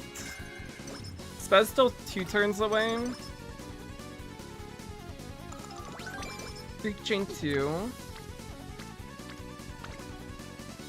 No Stam Summer, that was pretty big. Pretty big Stam. That's a good one.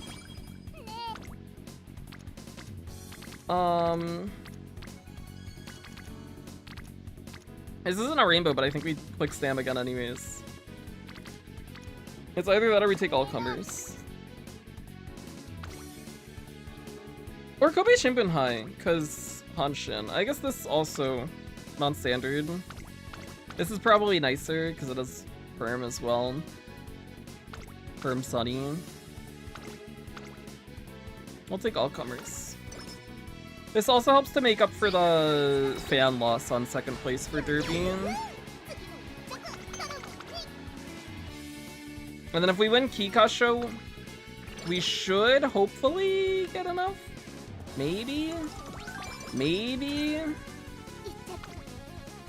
Not a rainbow, but good stack. We get Akikawa Friendship, Spez 1 turn away from being able to rainbow. Good turn. We'll happily take that.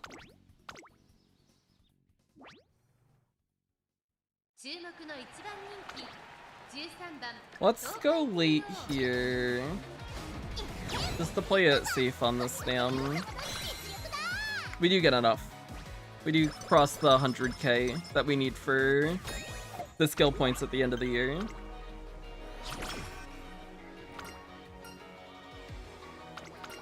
We get Biko 30 energy event at a good time where we can actually make use of it. Huge. This is either we take power to get Spare Rainbow Wing or we take Queen Elizabeth Cup. I forgot to switch back to pace. Fuck. That's what happens when we forget to switch and then we get blocked. Well, unfortunate.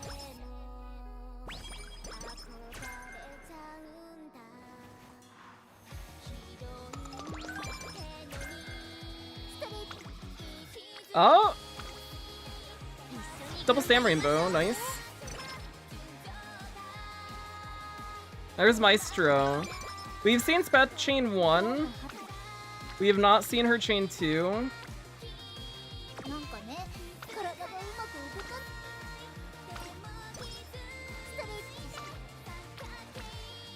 This is a double speed rainbow, we ignore it. Though. This gets Sped Rainbowing, and we need to stam more. The speed's in an alright spot right now.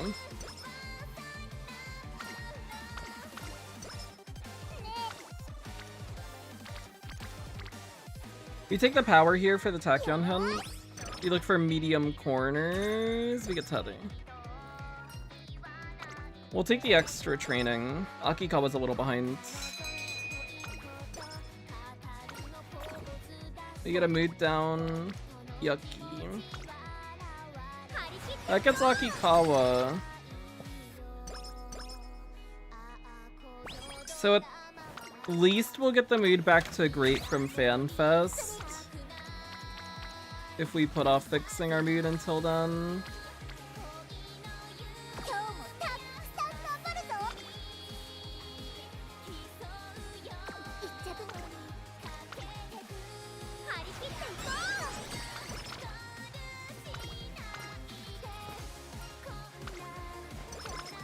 Peeps are going mad at the CM. Oh, I haven't gotten to check what the Discord has looked like.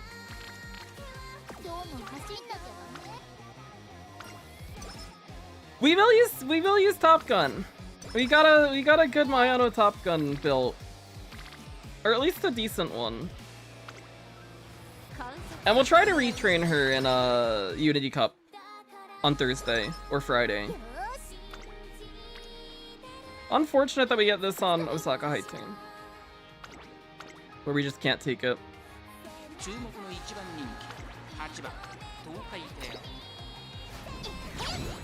Sky, what's up?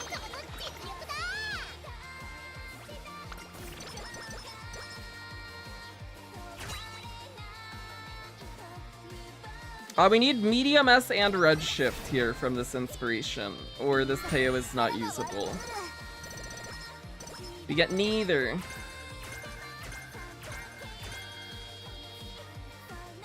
A lot of other nice hints though, but it doesn't matter.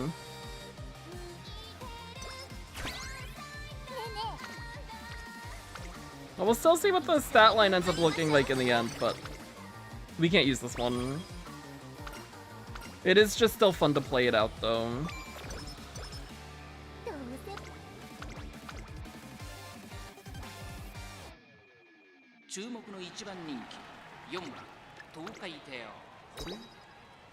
Maybe I should have bought Maestro, but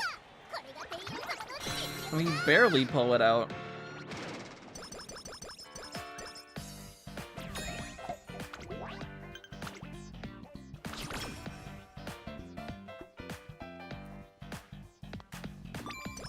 We finally see Gourmand. Of course, it happens on the run where we get neither of the skills that we look for from Inspiration. But it's still nice to see it.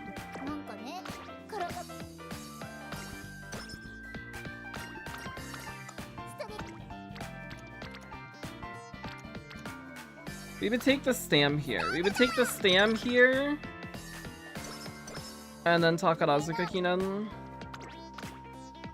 And we enter summer at about half energy. That seems reasonable.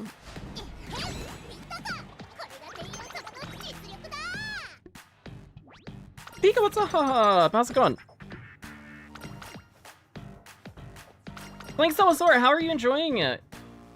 Cabin, how's it been going? What's your account look like? What do you have? Are you a Shia player?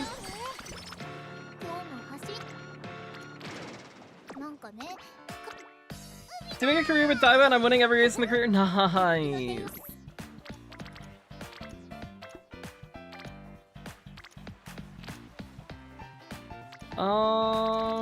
Let's take this.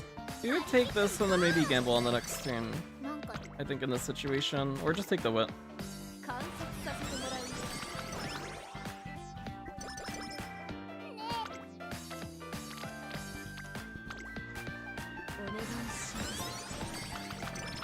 Been going good, still haven't gotten a good ace? No! I'm glad it's been going well though. Glad to hear that at least. People trying to hate on my girl Cheetos because one bunny Cheetos supremacy. True, true, true. I stand by that.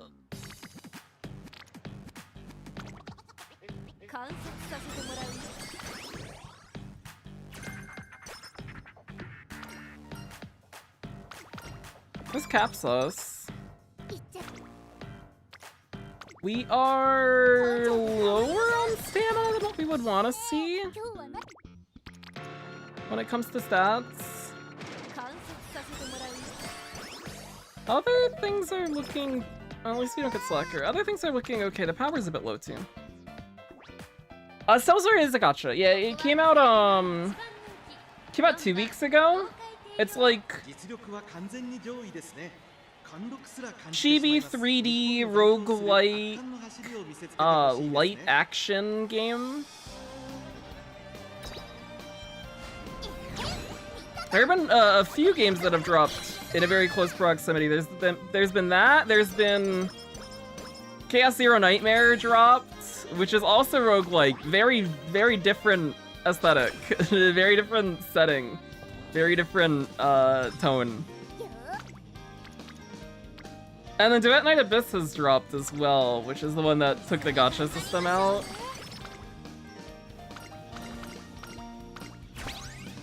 A lot of games in a pretty close proximity.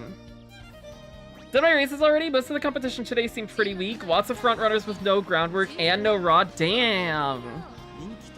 Surprising to see people missing the two things that you really want to see on your front.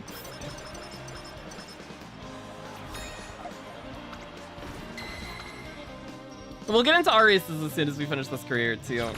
Hopefully we will see similar things, and then we can get a lot of carrots for winning. That'd be nice. That'd be good.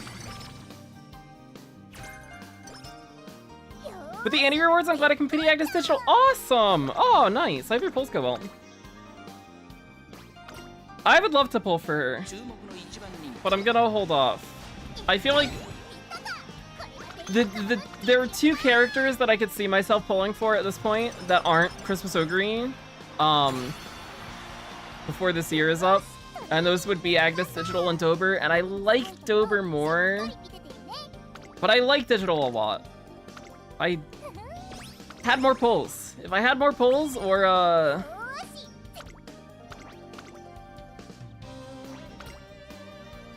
had more confidence in my luck, we might go for Digital.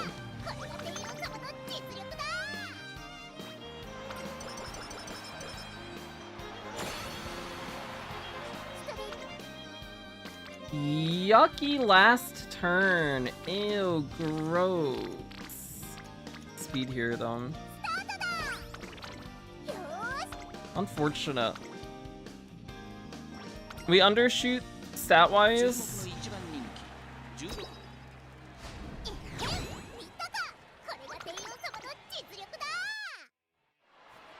And we don't get Redshift, and we don't get a Medium. This one kind of failed on all fronts. Did get Gourmand, though. We didn't see Gourmand at all yesterday or in any of the other careers today, so at least there is a positive somewhere in here.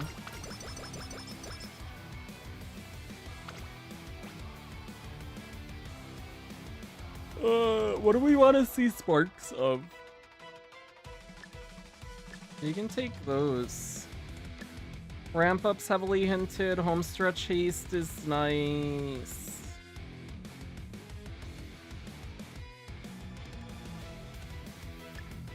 Can take that for hydrate hint.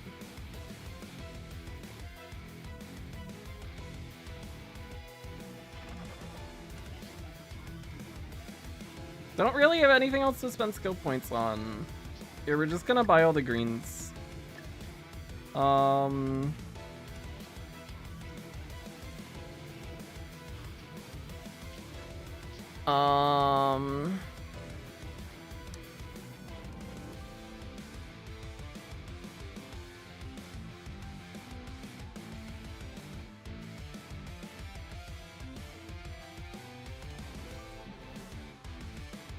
Take front streets, I guess.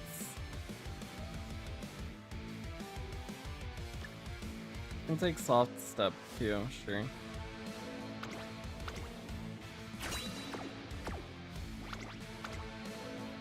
Maybe we get lucky. Maybe we just get crazy sparks somehow. 1 stand, 2 medium. Not really. But that's fine. I think for the next few days, so Tuesday, Wednesday, I'll spend borrows on parent stuff for Virgo Cup instead. And then Thursday, we'll do retrainings. Thursday, Friday, we'll do retrainings for round 2, day 2 in Unity Cup. That'll be our plan. That's our plan. Is it positive if it's a dead career? We gotta take a positive somewhere. Ditto at a 60% win rate earlier. Huge. That's very nice to see, even if it doesn't hold.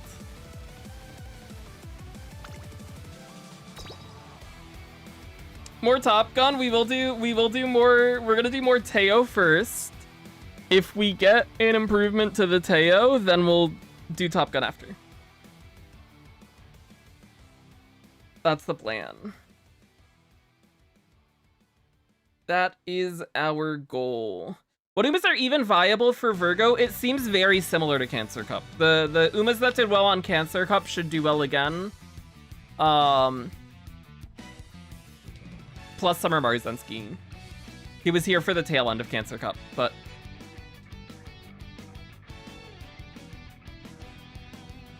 people actually have time to build her now.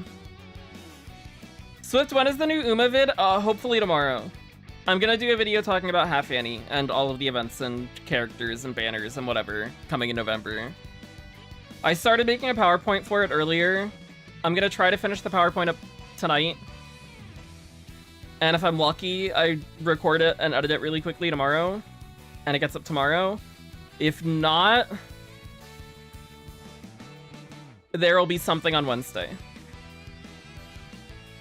For sure. 100% for sure. Because I need to post something before Unity Cup. Otherwise, I've failed as a human being.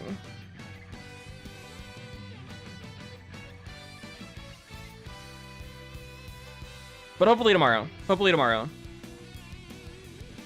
This team is mad annoying. Either Summer Marzensky is in lobby and I perma lose, or I win 80% of the runs where she isn't. Oh. Tara's becoming the next thing. I'm sorry. I'm really sorry.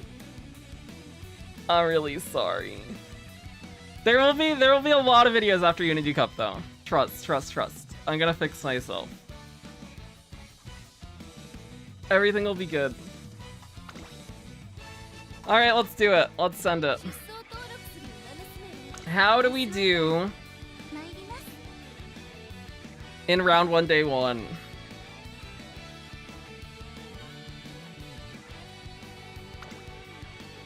We are running our Marzensky. This is our Marzensky. She has a Speedium, she has Redshift. We have the stuff for groundwork. She has 2 golds, so she should be relatively safe for surviving. The problem with her is lack of mid-race skills. We just don't have any. So she has trouble competing for first. But if she is in first, she shouldn't have trouble outrunning people. We are running... Is it this one? A Maya no Top Gun. Bit more gambly on just one recovery. Little bit more mid-game presence. Potentially, these straights can trigger early or late, though. Doesn't have Redshift. Does have S-Turf and S-Medium. Has Lone Wolf. What the heck? Oh, that's... I didn't click on the Top Gun. Here we go. And... Tokai Teio! We're gonna run the Teio we got yesterday. This one. Which also did not get Gourmand, but at this stam, we're at 980 stam, 405 guts with Maestro. She shouldn't have any trouble living with that unless we're in a debuffer heavy lobby. S medium has Redshift, shooting for victory. Is getting the extra speed from right-handed and firm. Again, little light on the mid-race skills. We just didn't really get any things from inspiration or through the hints outside of medium corners. But hopefully she will perform. Hopefully she will perform well. We'll see how it goes. We'll see how they do. We're gonna stick with these three for the first 3 days of CM. So round 1, day 1, round 1, day 2, and round 2, day 1. And then on round 2, day 2, that day, Unity Cup will drop, and we'll have a 24-hour period to try and retrain people. And if we do get an improvement, we probably look at retraining these two. We just ignore Maruzensky because trying to hit groundwork and Redshift and S-Medium on her with the affinity that we have is going to be a pain in the ass. So the likelihood of seeing an improvement on her is rough. We're more likely to see improvements on these two. So we're going to start with Teio, because she's my favorite. If we get something for Teio and we still have time, we can look at Maya after. That's the plan. And then we can swap them in for round 2 and for finals. Sanjit, thank you for the good luck. I appreciate it. Falfa, thank you for the good luck as well. I can take all the luck we can get. Lost to S-Mar with 500. Oh my god. Also, Kimbercola, what's up? Thank you for the good luck. I appreciate it. Hope you're doing well.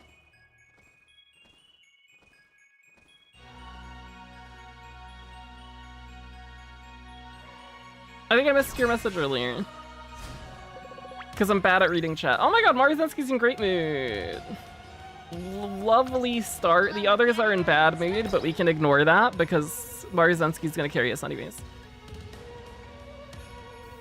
I don't know if we're gonna watch all of these in normal speed, but we'll watch the first one in normal speed. And then we'll see how long the race takes, and then we might 2x the rest. I watched all of Cancer Cup at normal speed, but Cancer Cup was pretty short. I think I also watched all of Gemini at full speed. And Gemini took ages. Those races were so long. So this will be a nice in-between.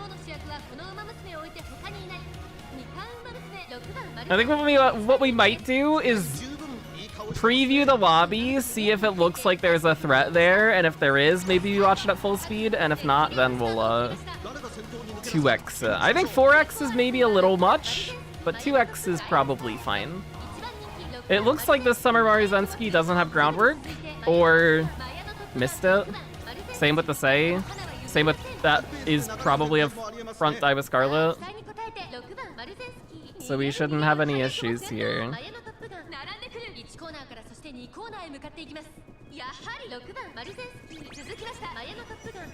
Assuming we hit recoveries. Our Teio's in 7th. Poor Teio. Looking like a late surger.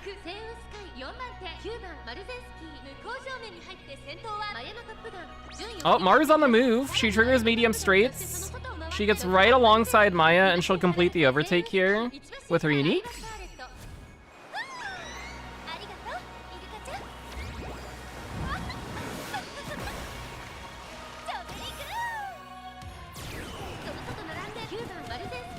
And then Maru wins. And hopefully this is what we will see from every race that we do ever. Is Summer Maru Zensky winning. And not the other Summer Maru Zenskys, but ours. Our great Summer Maru Zensky will win everything. Why is gold ship in front of us? Teio, what happened? Unfortunate. We missed red ship, or we missed angling and scheming. We missed rod.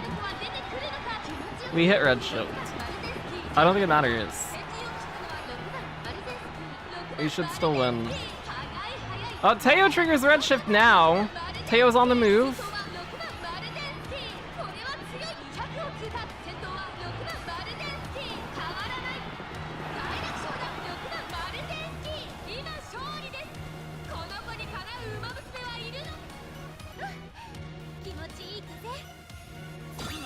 Yay! Maruzensky! Wonderful, okay.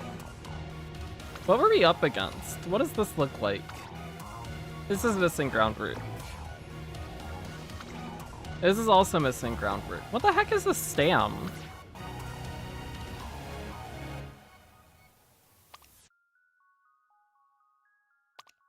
That's like a Gemini cup thing.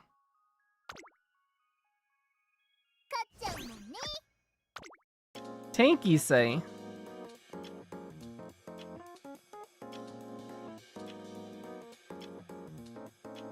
I think most of the fronts I saw missed groundwork. Interesting. Hopefully, hopefully we see that a lot.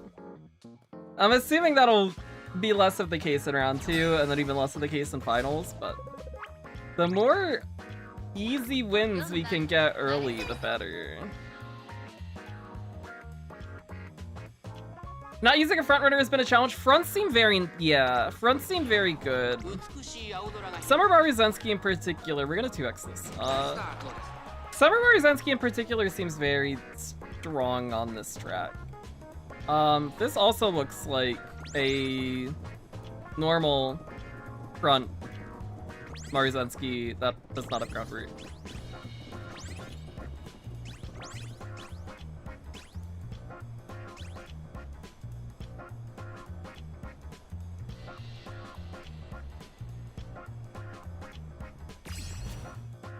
There goes the Maru ult. Do we have long ults on? We gotta... Whoa, whoa, whoa, whoa, whoa. Whoa, whoa, whoa, whoa, whoa. Shorten this. That's gonna be a lot.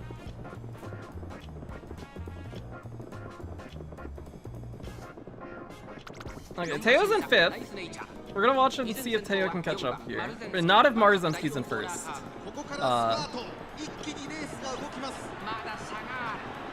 But I do want to see how Teio's performing.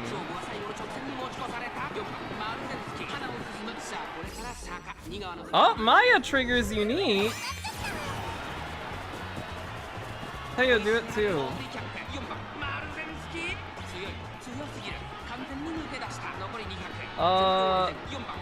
Oguri's scary.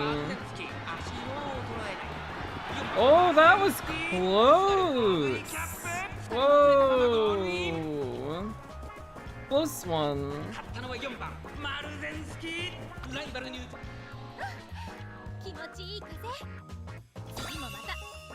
I got 4th. That's okay. What does this Oguri look like?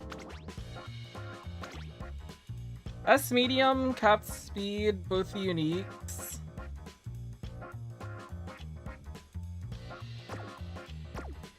I see.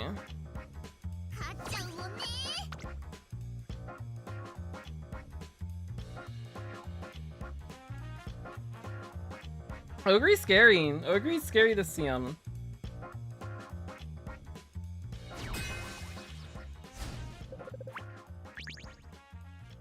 Teio's in great mood. Teio, it's your time to shine. Teio's got this one. I believe in her fully.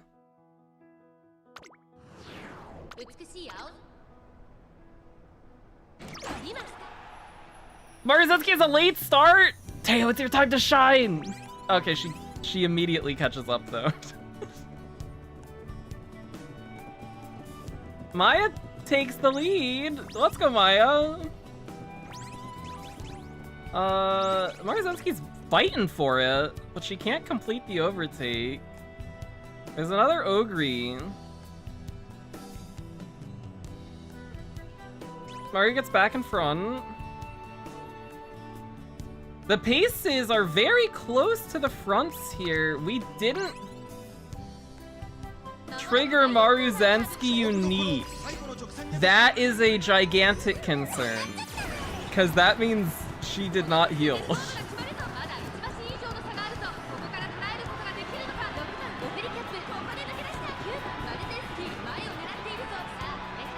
Okay, Ogre's in front.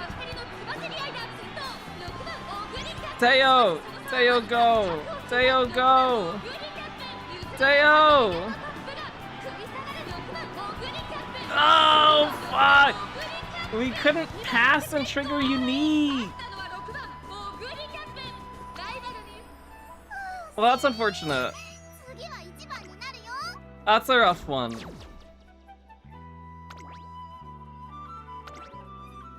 It's a similar Ogre to what we saw last time, less mid-game. But that was bad heal luck, from the looks of it.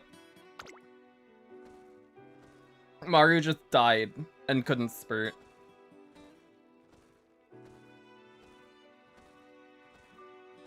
And the fact that she does that while having lead is a big pain, because then Maya doesn't get red shit. Or, angling and scheming.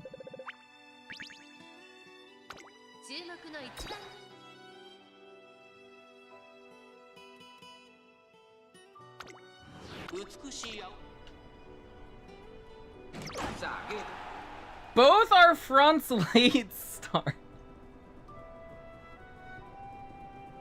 But we're the only fronts in the lobby.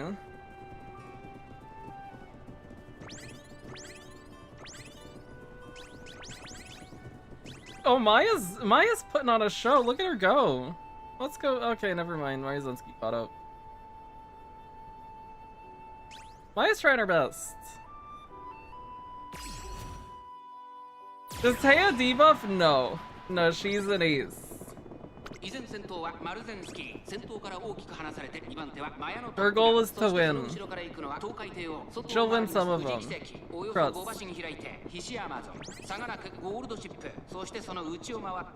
The problem is, especially in a situation like this, although maybe with Maya triggering her unique, it's less of a problem. We don't get shooting for victory on Teio. Oh no, never mind. She does trigger it there. The problem is if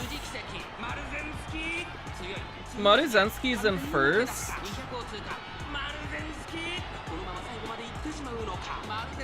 we might lose to Fuji here.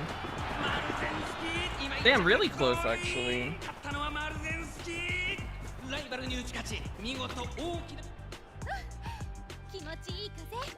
If Maruzensky's in first and our Maya's in second, it looks like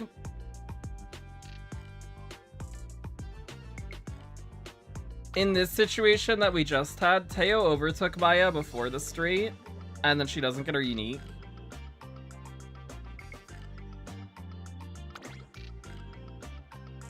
Oh shit. Whoa. That's not a bad Fuji at all, damn.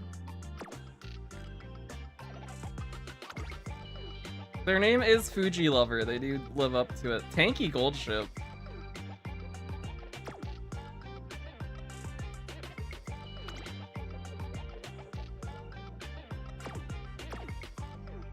Spooky one. Spooky one.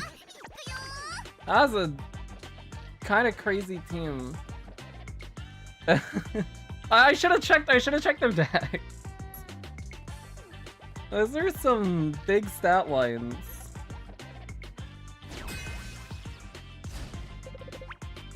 Is there a threat here? There's an A+ say and an A+ Ogre. What do you have? Shooting for victory. What do you have? Do you have groundwork? Why don't people have groundwork?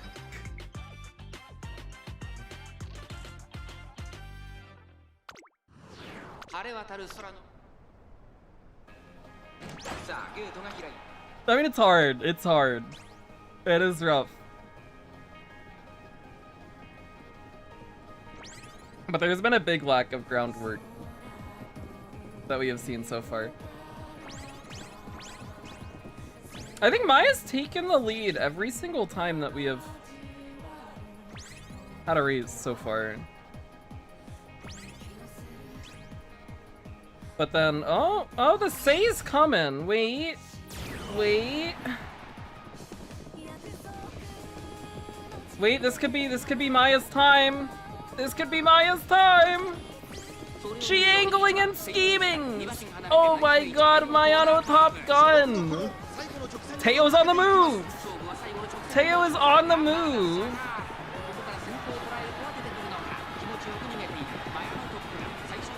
Can Teio make it? Teio triggers the unique off of our dying Maruzensky. Can she close the gap? Maya triggers medium straightaways, fighting for her life to keep her lead. Oh, it's a close one, but Maya gets it. Yoo-hoo! Let's go! Maya wins one. Nice. Good to see it. Teio actually competitive there.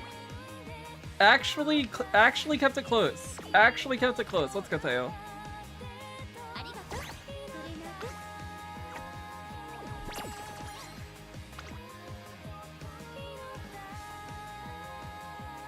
Now we get to do it again. More and more and more and more and more.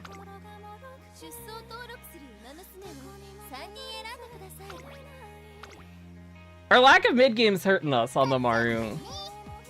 We are feeling that. But she, outside of that one, has kept first every race. The one that she did lose, she didn't heal on. But we've been having a lot of really close races in general, too. Two natures. Do you have... It exists! What about this one? With focus. Cool. Okay. We actually have other frontrunners that are gonna be up front.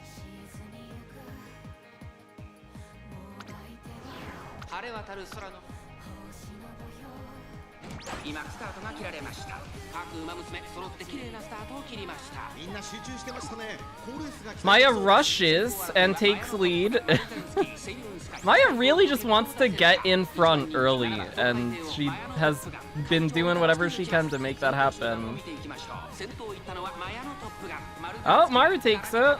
We'll watch this one in full, because we actually have other people on the front. But it looks like we have taken a lead. Now the question is whether or not we can hold it. We do get Maestro. Good to see. Oh, Maya's coming up on the outside. Our Teio's in fit. There's another Teio, too.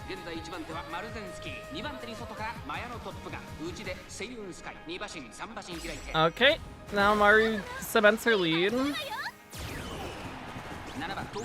This is a double nature lobby. Maybe debuffs come into play here.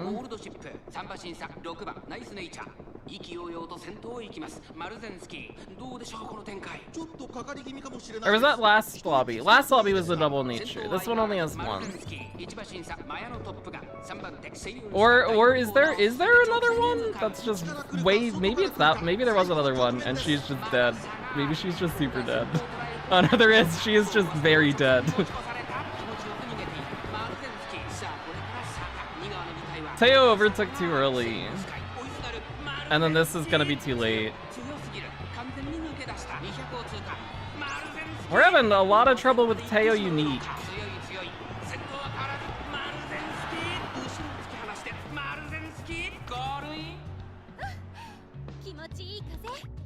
Mario wins one. Let's go. Oh, have a good sleep. Thanks for hanging out. I appreciate it. It's almost as if Teio is bad. No! No, don't say that. We love Teio. She's trying her best. She's really giving it her all. This is a King Halo situation once again. We're gonna look at the other Teio that's here, because it's Teio. I don't think we have to worry about this lobby.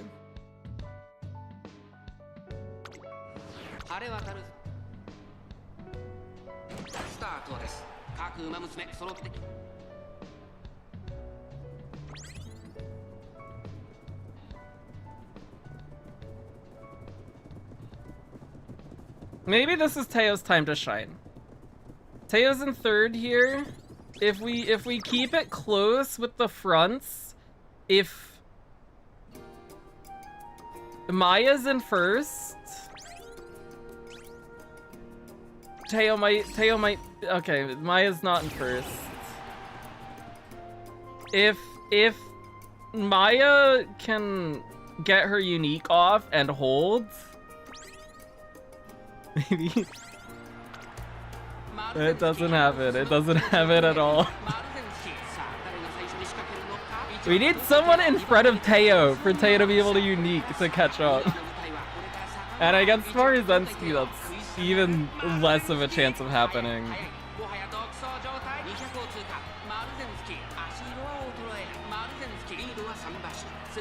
But Teio is keeping it competitive. That's not that bad. That's not that bad. That's not that bad. We just need other people in front that Teio can pass. And it's Maya doesn't hold on for long enough because she doesn't have redshift.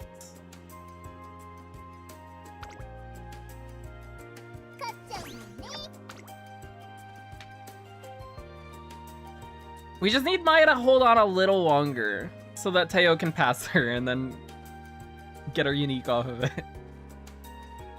I guess.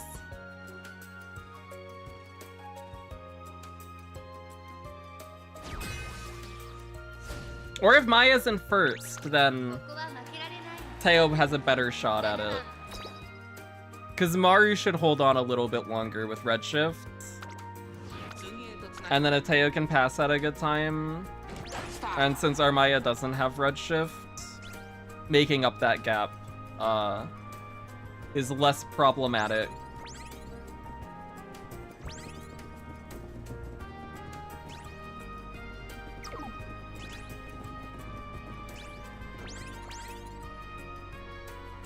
Maya didn't trigger Maestro, so she's kind of dead here. Teio's way up.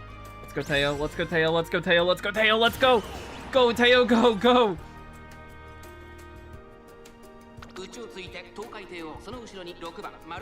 The problem is Marizensky's in first.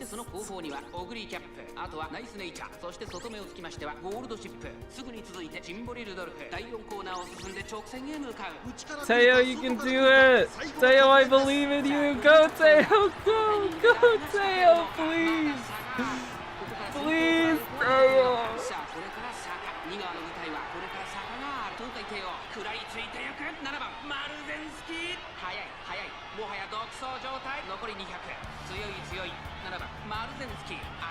Oh, our poor girl.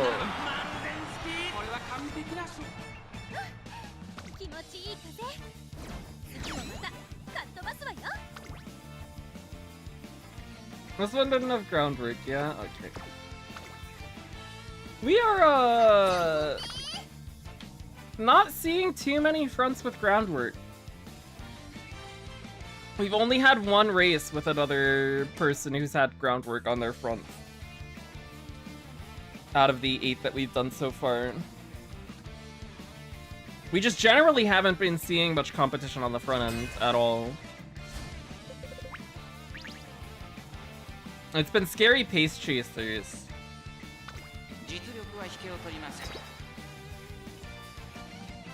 Ogre and the Fuji lover. Poor Teio, she's gonna okay, and she has a late start now. This one isn't her time, but she'll have a time. She'll have a time. It'll be. Oh my God, she's looking like an encloser, Teio. Oh no.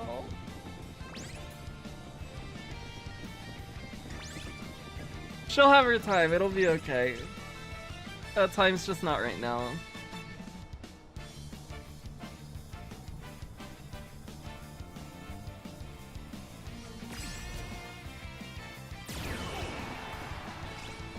Well, it's looking like this is another Maru win. Unless we get spooked by one of these two. The gold ship or the spa.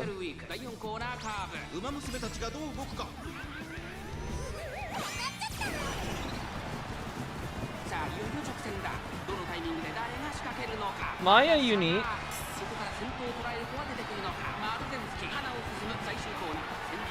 Wait, Maya's on a wait.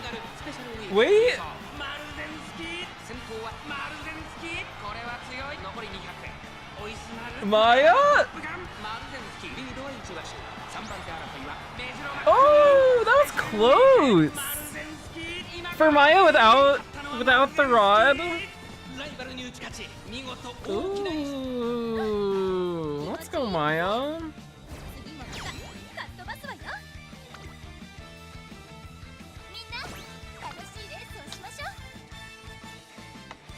Watch Talking get another win. She should. She should get one before Teio. It feels like for Teio to win, something bad has to happen. And the Teio just has to be stronger than the stuff other people have. Which is not really the situation that we want to be in with her. But it's okay, because we love her, so it's fine.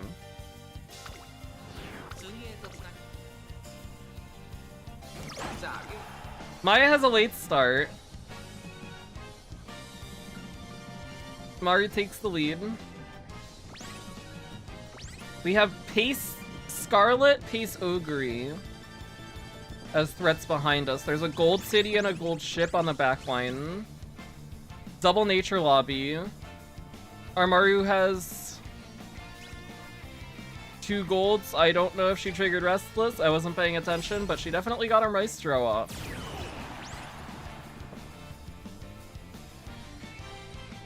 Our Teio's in 4th, on the outside, 5th, on the outside. Maruzensky triggers angling and scheming. Teio's back and forth. The red shift. Maya tries to hold on for her life. Teio triggers red shift. Pulls into 3rd. We don't get shooting for victory.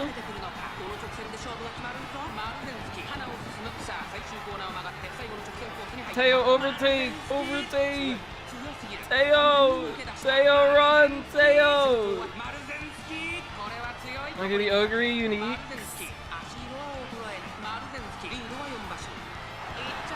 That's fine. That's okay. That's okay. That could have been our Teio getting second if she'd been able to unique. We're having so much trouble with Teio unique! Our poor girl! Oh!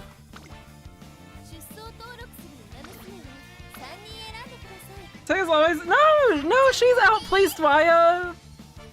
She's outplaced Maya a little bit. Queen's Fuji, Ogre, and winning ticket all got a W to secure group A. Huge! Congrats, Doherty. Real content is Teio versus the lobby. Teio's gonna get a— she's gonna get a win. She's gonna get a win at some point, and it's gonna be so good. It's gonna be huge. I believe in her. Wait, is that a Tokai Teio in great mood that I see? Teio, let's go. This is your time.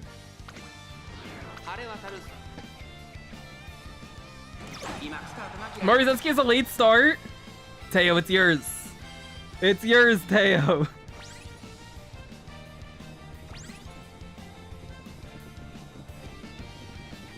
Okay, Late start isn't super impactful on the Maru. We're behind a Tachyon, or Teio.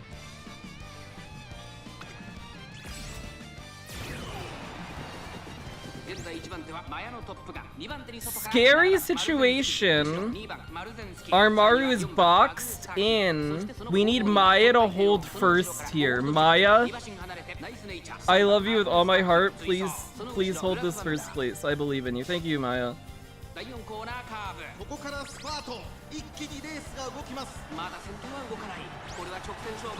Our Maru Zensky overtakes, triggers, angling, and scheming. Teio's on the move! Go, Teio, go! Go, Teio, go! She doesn't get her unique, because when would she ever?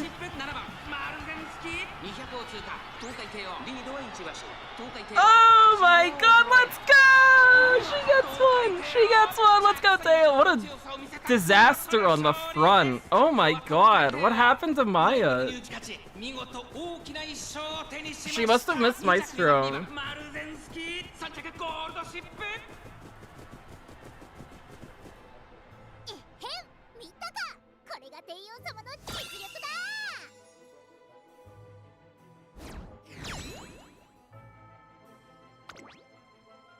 Yeah, she definitely missed Maestro. Well, Teio gets one! Let's go, Teio! Huge! That is our highlight of the night. We can be very happy with that one.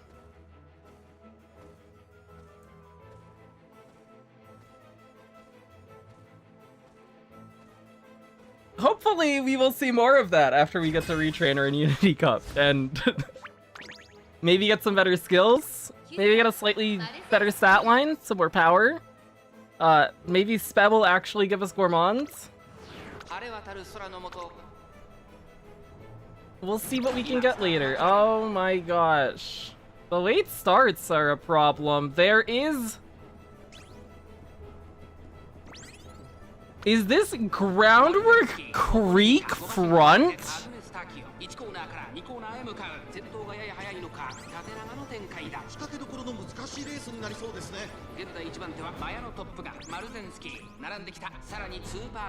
What the fuck?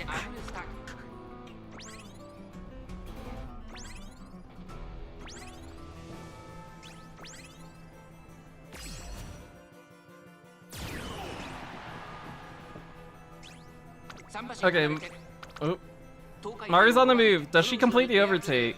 It doesn't look like it. Maya's holding her off. I didn't see if Maya triggered Maestro this time.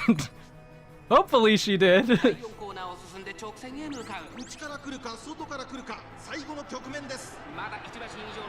doesn't look like she did, because Marzensky's overtaking. We're having rough time with the heals. Bit of a rough time with the heals. Teio unique! Teio the back-to-back! Go Teio, go! Go Teio, go! Go Teio, go! Teio! Teio,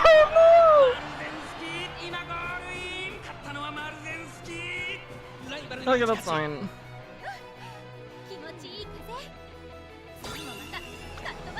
If you retrain your Uma, is that the same person? It's alternate reality. Yeah, you pluck them from the multiverse.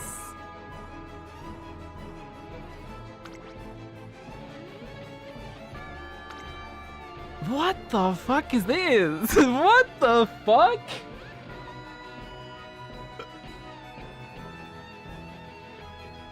Huh.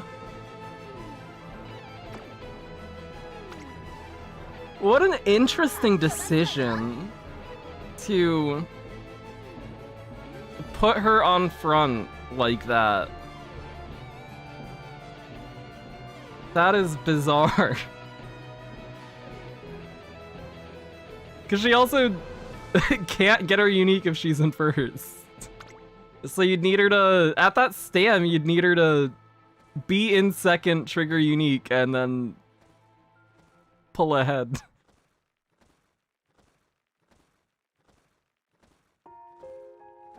Actually got the groundwork though, yeah. Groundwork, S turf, S mid, S front. Creek. Very interesting idea.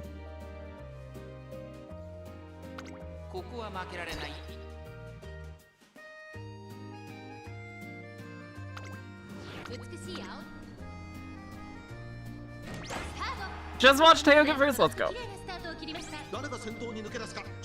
It's gonna happen again too. That's the first of many. The first of many Teio Ws.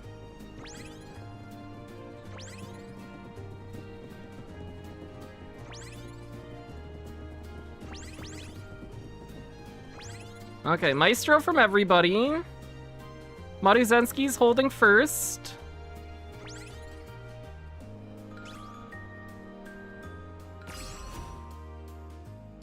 They both unique. You should keep the same distance.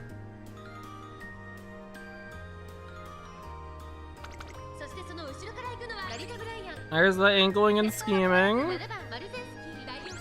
There's the red shift. Teio triggers hers. Teio's on the move! She's not gonna catch up though. It's too good of a position for Maruzensky. It's too much to ask for.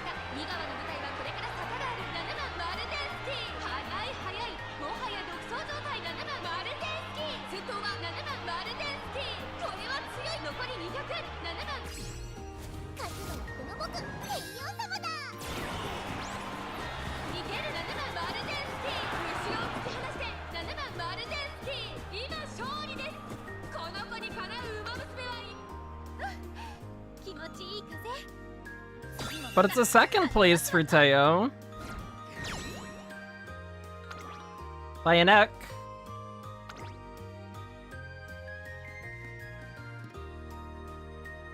Shooting for victories and odd pull here.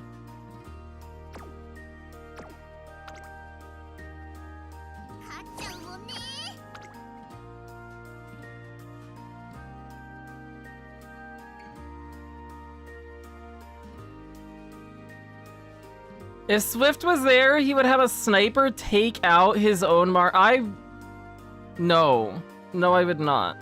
I want Teio to win. I don't want Mar to get hurt, though. I want Maruzensky to do well enough that she can be happy in her own running, but just poorly enough for Teio to have a shot. I don't think that's being a bad trainer. I just have a favorite, and it's not her. But she's up there. She's really up there. Oh, uh-oh. Maru, I take it back. I take it back. I take back everything I said. Run your heart out, please. You got this one. I believe in you. I have full faith in you. I've always wanted you to win. She triggers the fast-paced.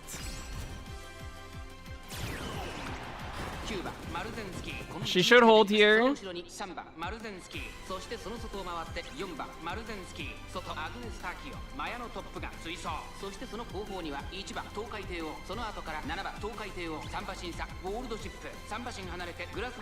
There's the angling and scheming. There's the red shift. And we win.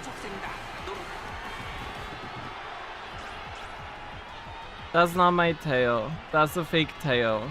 That Teio won't win.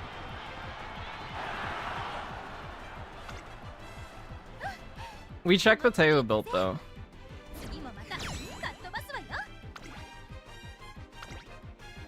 S medium. Similar amount of stam to ours, but actually has the 2 gold recoveries. Has curvature. This is the deck. Oh. Oh. 4 speed, 2 stam, I see.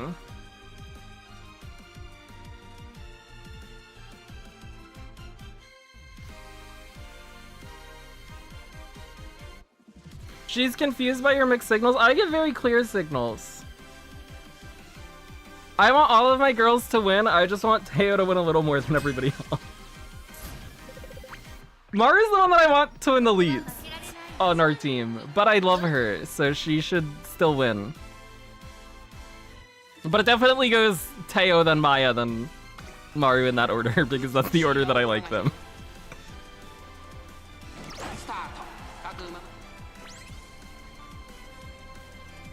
Okay, now we're actually seeing competitive frontrunners that have groundwork. In a few of these sets, actually.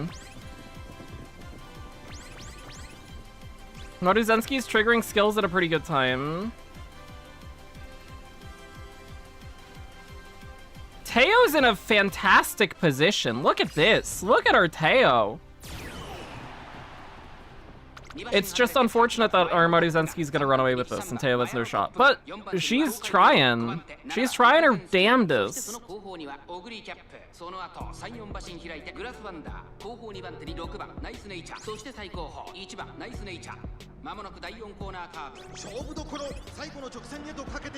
We don't get shooting for victory though. Oh! Oh!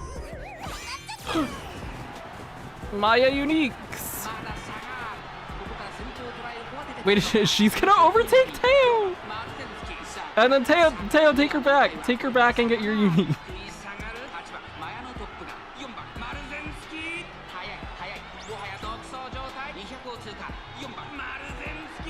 This is our biggest distance of a win that we have seen. Very good showing for Maruzensky.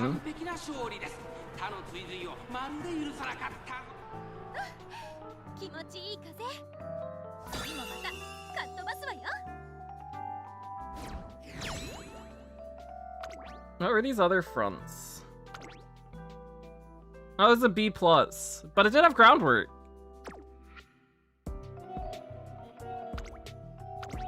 At least this person, even if they don't have the stat line, they have the right idea at least.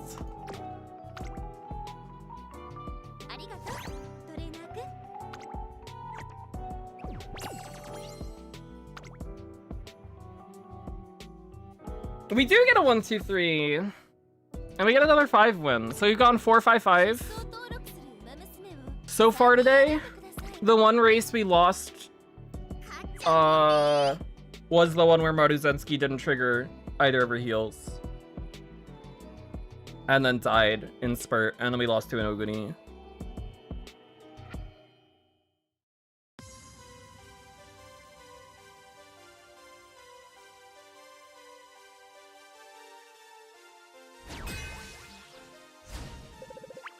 So pretty good showing for us so far.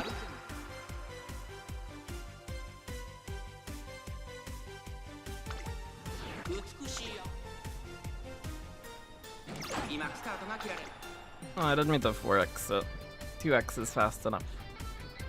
Just Teio versus Maru. No! Maya's there too! I want Maya to win more than Maru. I want everybody to beat Maru. Except when they're not our runners. Then they should lose to our Maru. But on our team, I want all of our team to beat Maru, because that would be cool. Teio's in a good spot here. It's just, this is the same problem as last time. That our Maruzensky is performing too well. That is the problem we run into, is Maruzensky's having a good race.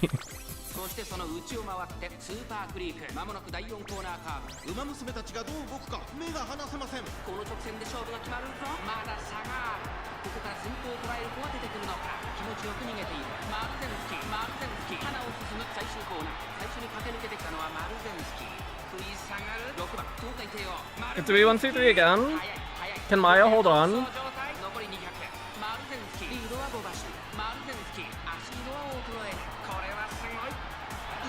Good run from everybody.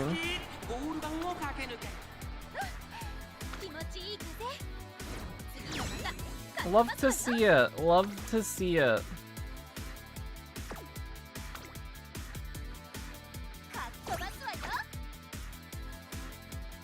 Pulled Maru just to see her fail. No! I don't hate Maru! I love her! She is my 9th? Is it 9? 9th favorite Uma? Is that right? Let me fact check.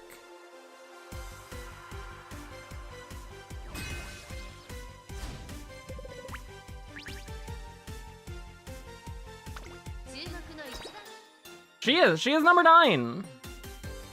It's just Maya's number 6 and Teio's number 1. I just like the other two more.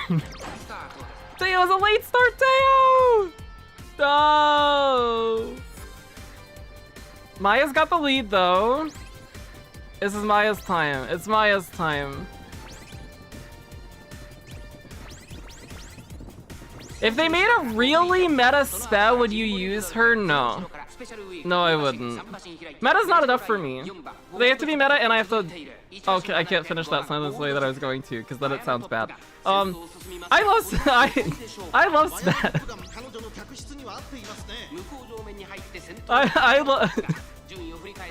I wasn't gonna say that they have to be meta and I like them, because I do love Spat. I really do love Spat. But I need to love them a little bit more.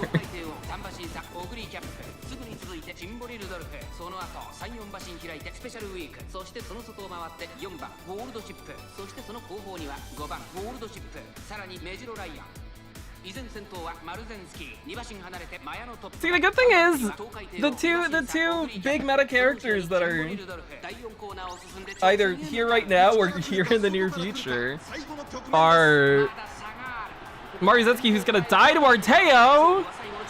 This is a Teio win.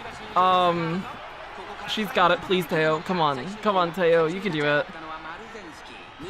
You got it, Teio. There it is. Our Summer Maruzensky and Christmas Ogre, which Maruzensky is my 9th favorite and Ogre is my 18th favorite. They're both top 20, and that's counting all of the JP Umas. So top 20 is really big. We just happen to like Umas that perform well. Imagine that. Imagine that. It's pretty lucky when you like characters that are good. Not that Teio is good right now. She gets better later though, trust. She'll have her time in the sun. Ogre did drop quite a bit. She was 10th before or 11th before. And now she's in 18th. Yeah, she was 10th before, which that was a misplacement. She should have been 11th. Thomas should have been ahead of her.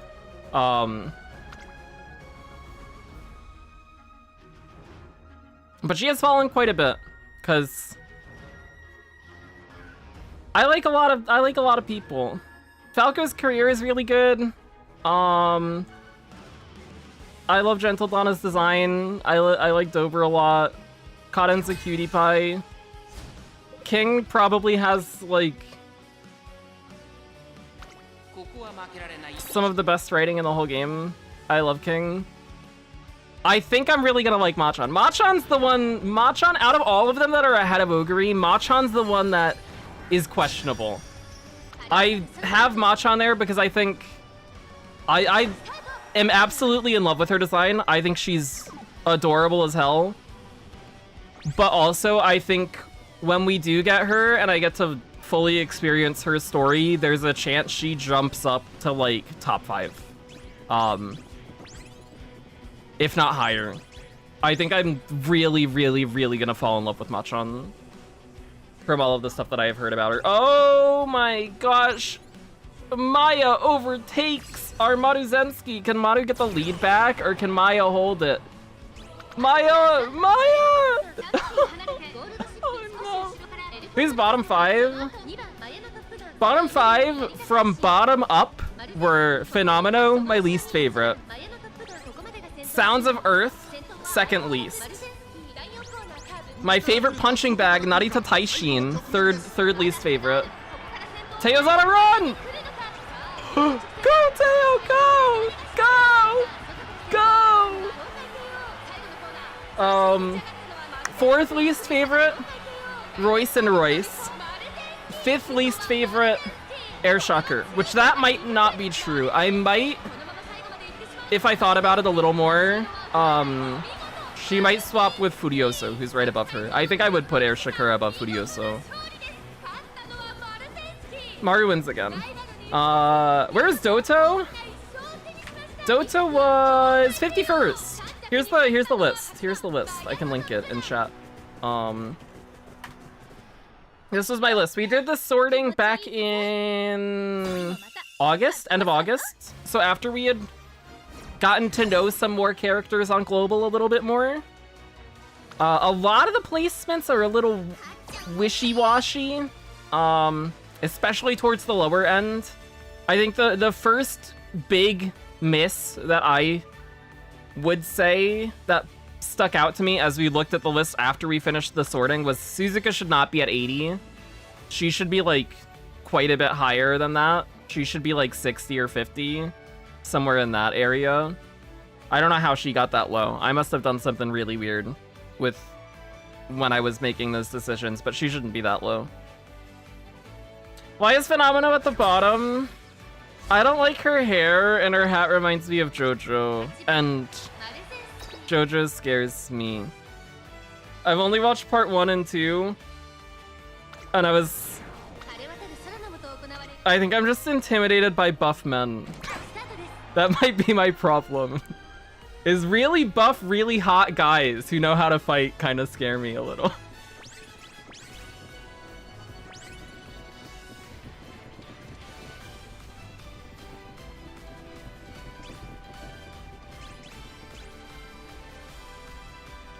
But I also think, especially with a lot of the JPumas, a lot of them are gonna move probably upwards when I actually get to know them more.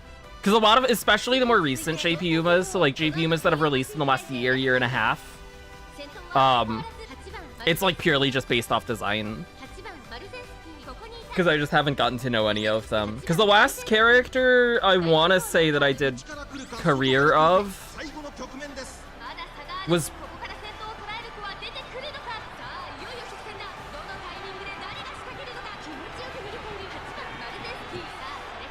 I don't know which, North Flight, Gentle Donna, one of the two of them. Whichever one came later.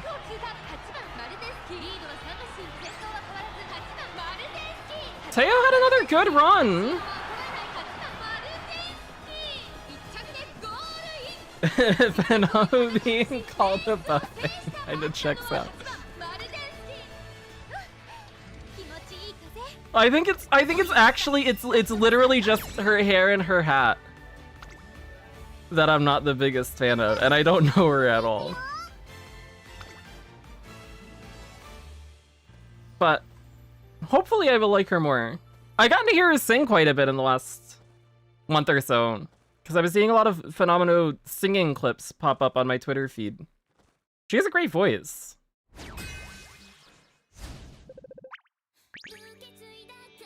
Ikuno Dictus and Nakayama Festa in the hundreds. I have to say, I am a very, how do I want to word this?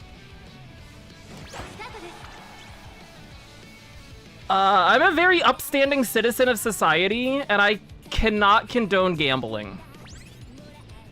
So Nakayama Festa being a bit of a gambler is just, it's at odds with my personality. The guy who is currently playing Horse Girl Gacha game and is about to check stamina in other gachas on my phone because I'm afraid I can't.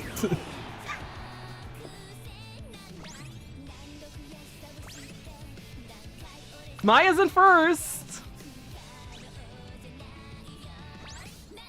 There's the rod! Teio gets both the excels. Come on, Teio. Come on, Teio. Come on, Teio. Pass at a good time. Pass at a good time. You got this, Teio.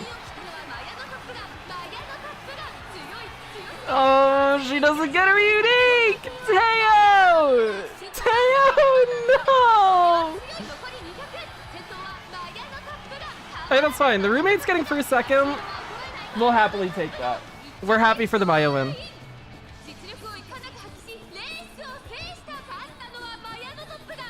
Good race. Your government name is SwiftShadow Gacha. I think I don't know. I actually don't know why Festa is as low as she is, because I think I used to like her more. I think I rated her higher the last time that we did it. Because unlike Phenomeno's hat, Festa's hat, that's a good hat. I love that. I love her design. Maybe it's because the only time that I've actually gotten to see her in Global is when she shows up in Goldchip's career, and I think Goldchip has a weak career. So maybe it's negative attachment from that. That might be it.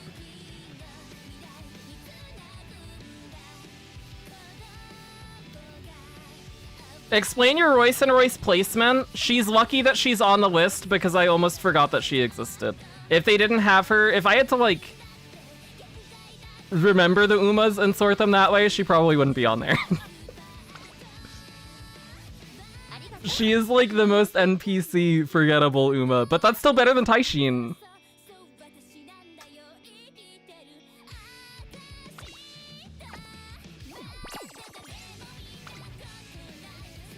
How's CM been going? Going very well. Oh, we won 19 out of 20. We got 4-5-5-5.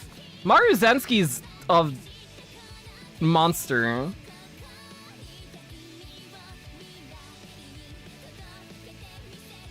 If we look at like this compared to our win rate from Cancer Cup, the Cancer Cup win rate for our Falco and L was a lot closer than what we're seeing here. When Maru has a good race, she just wins, for the most part. The one race that we did not win today, she missed both of her heals and was in first. So she took Rod and then died. And then we lost to an Ogre.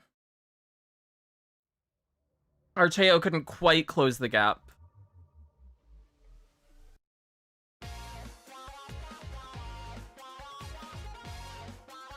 But we had a really good first day. That is not something we can complain about at all. We had a lot of good races. Teio and Maya both won too.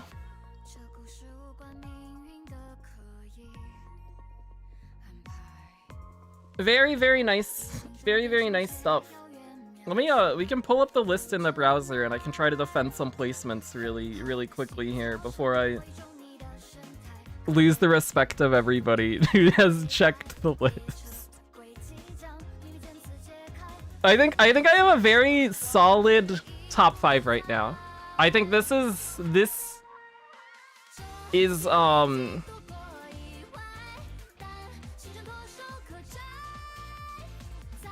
I don't think this moves until maybe Machan story or Amadai's story. I think these two have a shot at breaking in. These are the two, and maybe Dober as well.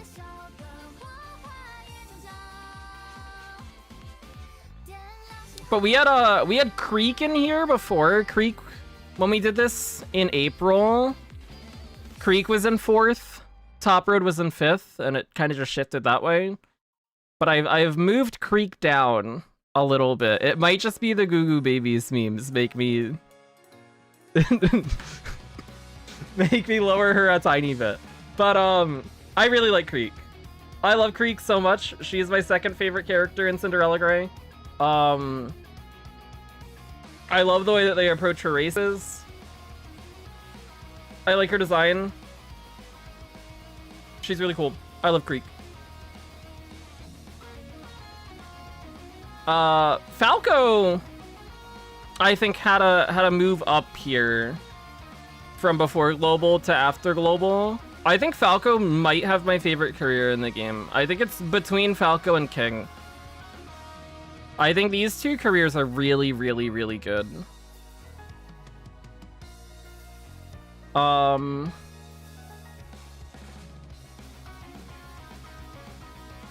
had a huge drop. I had Arden in 9th when we did this list the first time back in April. But I said it when we were doing that list that was fake because the only reason she was up there was because I had just MLB'd her power card on JP and was using her a lot. So her being down here makes sense. I think Laurel probably moves up when I catch up on Star Blossom a bit more. I'm very behind.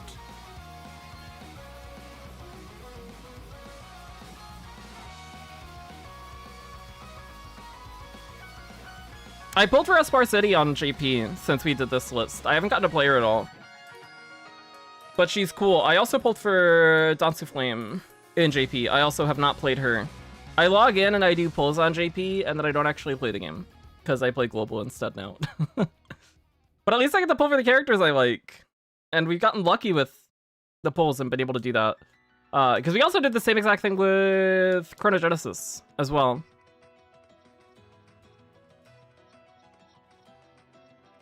I see more favors low. She is down here. 104, so not super low. Well, kind of. A little bit.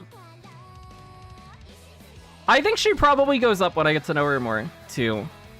I think since this, I've seen quite a few like fan comics of her and Haru together, and I think that has endeared me to her a bit more.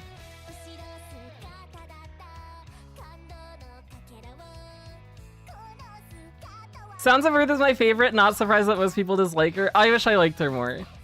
I think the violin, the violin when she meets Kita in season 3 and has the violin going, and then as she leaves, presses the button on the side of the violin to stop the music from coming out, is so hilarious. It's such a funny bit. Her personality is a little too much for me, I think.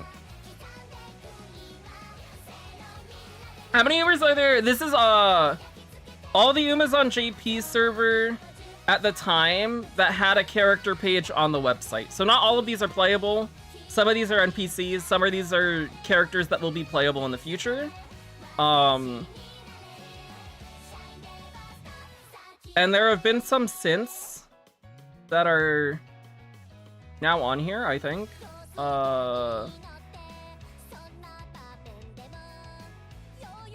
There's the new scenario. Uma Yunohana Bloom. The image isn't loading for her. This girl, she's in the new scenario.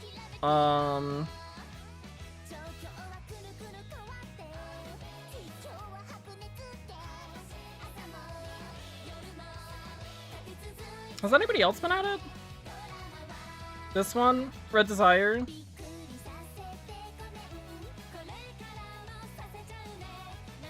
So a relative of Diamond Scarlet? I think those are the only two that have been added. Neither of them are playable. This is a new scenario NPC, and then this will be playable later. I don't know if anybody has been made playable since the last time that we've sorted either. That was already on the list. That is now playable. That wasn't playable before. Which Uma would you go on a long haul flight with, and why? Oh boy.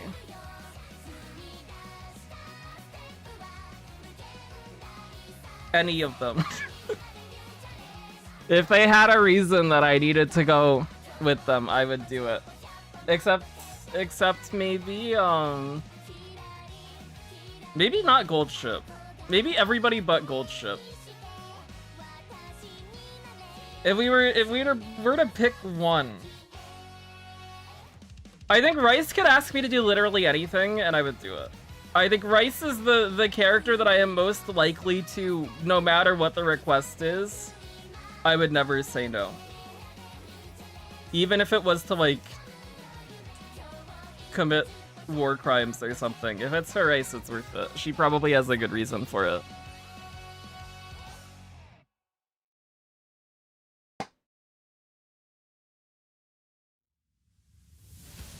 And also, it'd be fun to keep her company and try to, like, help her through her terrible sadness.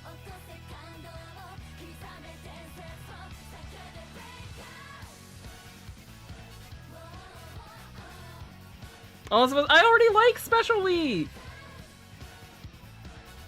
I love Sped. This is something that we should know at this point, how much I do love Sped.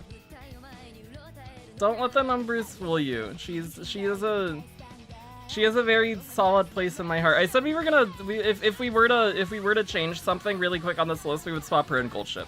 So she'd be 90th. That's not bad. That's not a bad spot to be in. Actually, I'd probably put her above Cheval Grand too. She can be 85th then.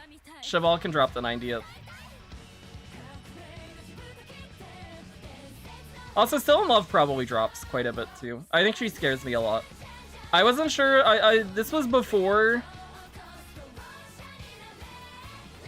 we had seen her career, and she's maybe a little too spooky for me. Maybe just a little bit. So she probably goes down quite a bit actually, if we were to resort.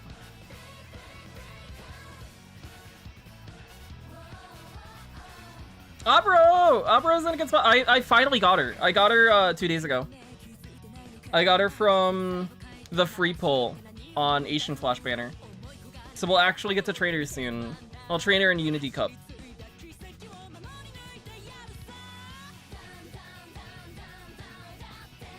Although this song is incredible. This song's really good. Legend Changer is a banger. But we have a few characters that we haven't trained yet, which we need to. Like Brian we have but haven't trained. We haven't trained Opera O. We haven't trained Spe. We have normal Spe now. I haven't done a video of Biwa, but I did do her career off stream. So we need to make a Biwa video still. Bourbon, I've trained a lot, both on and off stream. Have to make a video of her too. And I feel like there's one more character that we haven't trained or made a video of, but I don't remember who it is. Let me check. Who do we have?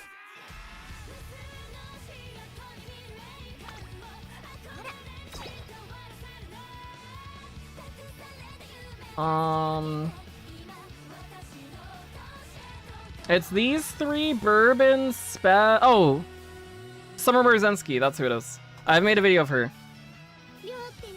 I forgot because I started editing the Summer Marzensky video and I didn't finish it because I was re-recording all the audio. But hey, maybe after Maruzensky wins a CM, then we do a how I trained Maruzensky to win CM video. That's what we do. That's how we save it. Wait, true. Then it still gets some use for the work that I've already put into it, because otherwise it just nothing happens because I don't post it because I didn't finish. We'll make something of it. Surprised you haven't trained her? I'm purposefully holding off on training her so that she can be the first Unity Cup video that I do. She's not gonna be the first character we do Unity Cup with. The first character that we do Unity Cup with. Ooh, fun. Take a guess. I already have decided who gets the first go of Unity Cup. Take a guess who it is. Maybe you'll be right. And if you are right, you get, happiness, probably. Something intangible, but hopefully still has value. Teio, good guess, but no, she was close. She was really close.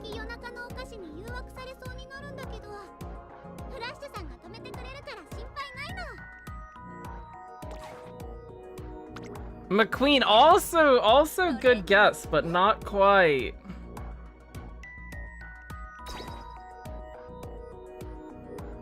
Falco, also a good guess. It's Nice Nature! It's Nice Nature! The first career that we did on Global for URA was Nature. So, for every other scenario that ever comes out on Global, we're gonna do Nature first. Because I think that'll be fun.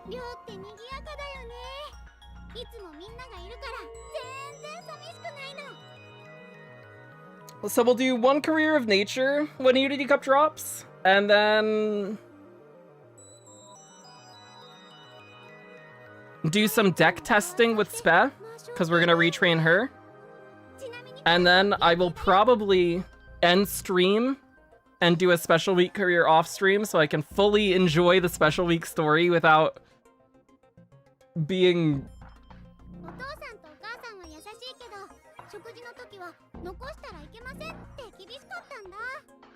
made fun of and nobody taking my love for Spez seriously.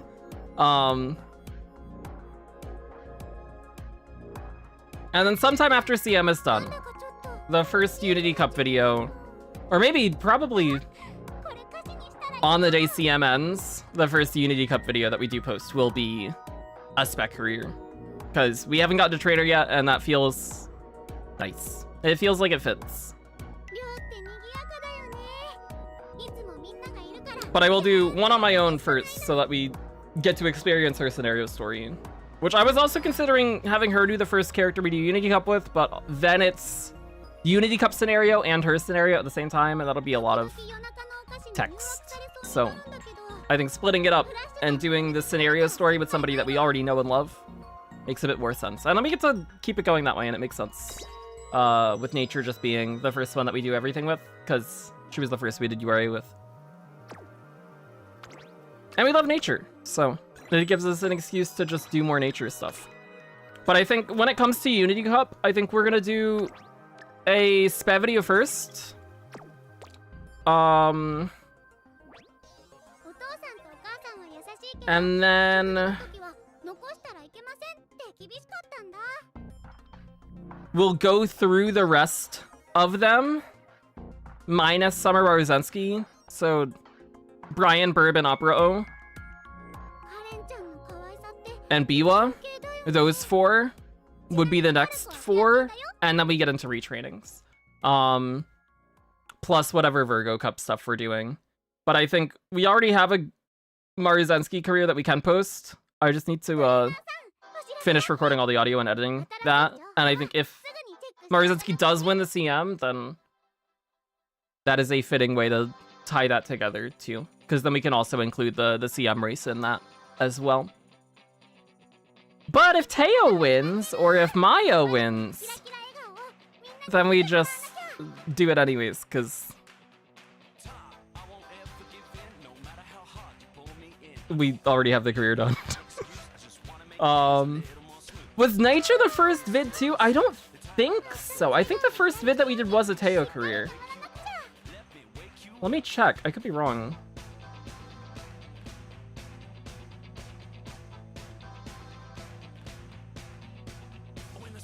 Yeah, the first video we did was the Teio one, and then we did a Nature one after. They were the first 2.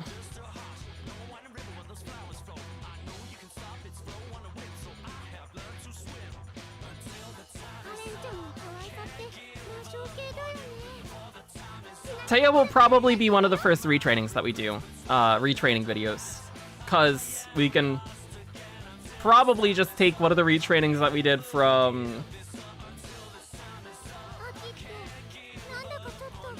this cup, from Leo Cup, and get a good video out of that, assuming we get an improvement. And if not, then we just retrain her for team trials or something, and that's cool too.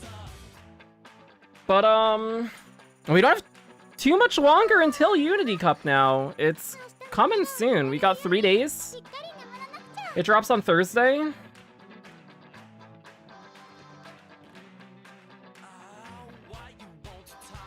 So I'm gonna do parent stuff for the next few days.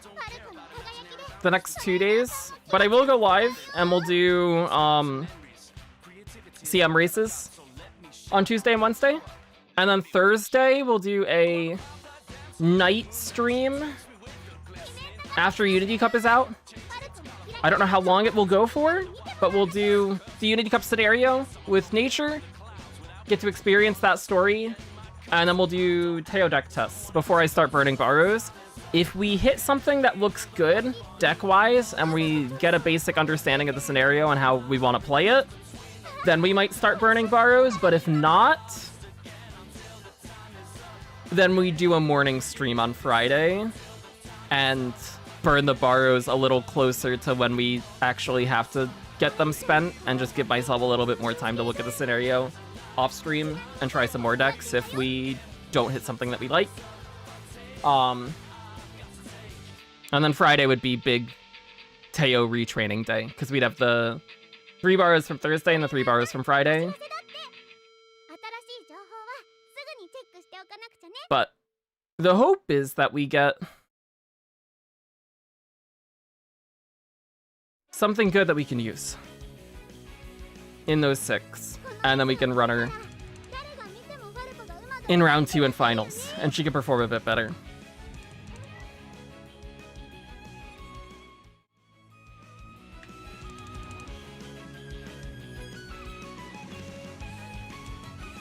Good stream today. We streamed for 3.5 hours. We got to do 3 careers. We got to do races. I'm happy with today's stream. This was a fun one. And then the next 2 days of streams will be shorter, because we'll probably just do races and we'll do parent stuff off stream while I work on and edit the Half Annie in November video, which I'm gonna get started on again tonight after I eat dinner, which I will go do now. And then hopefully I'll, at the very least, finish up all the PowerPoint slides tonight,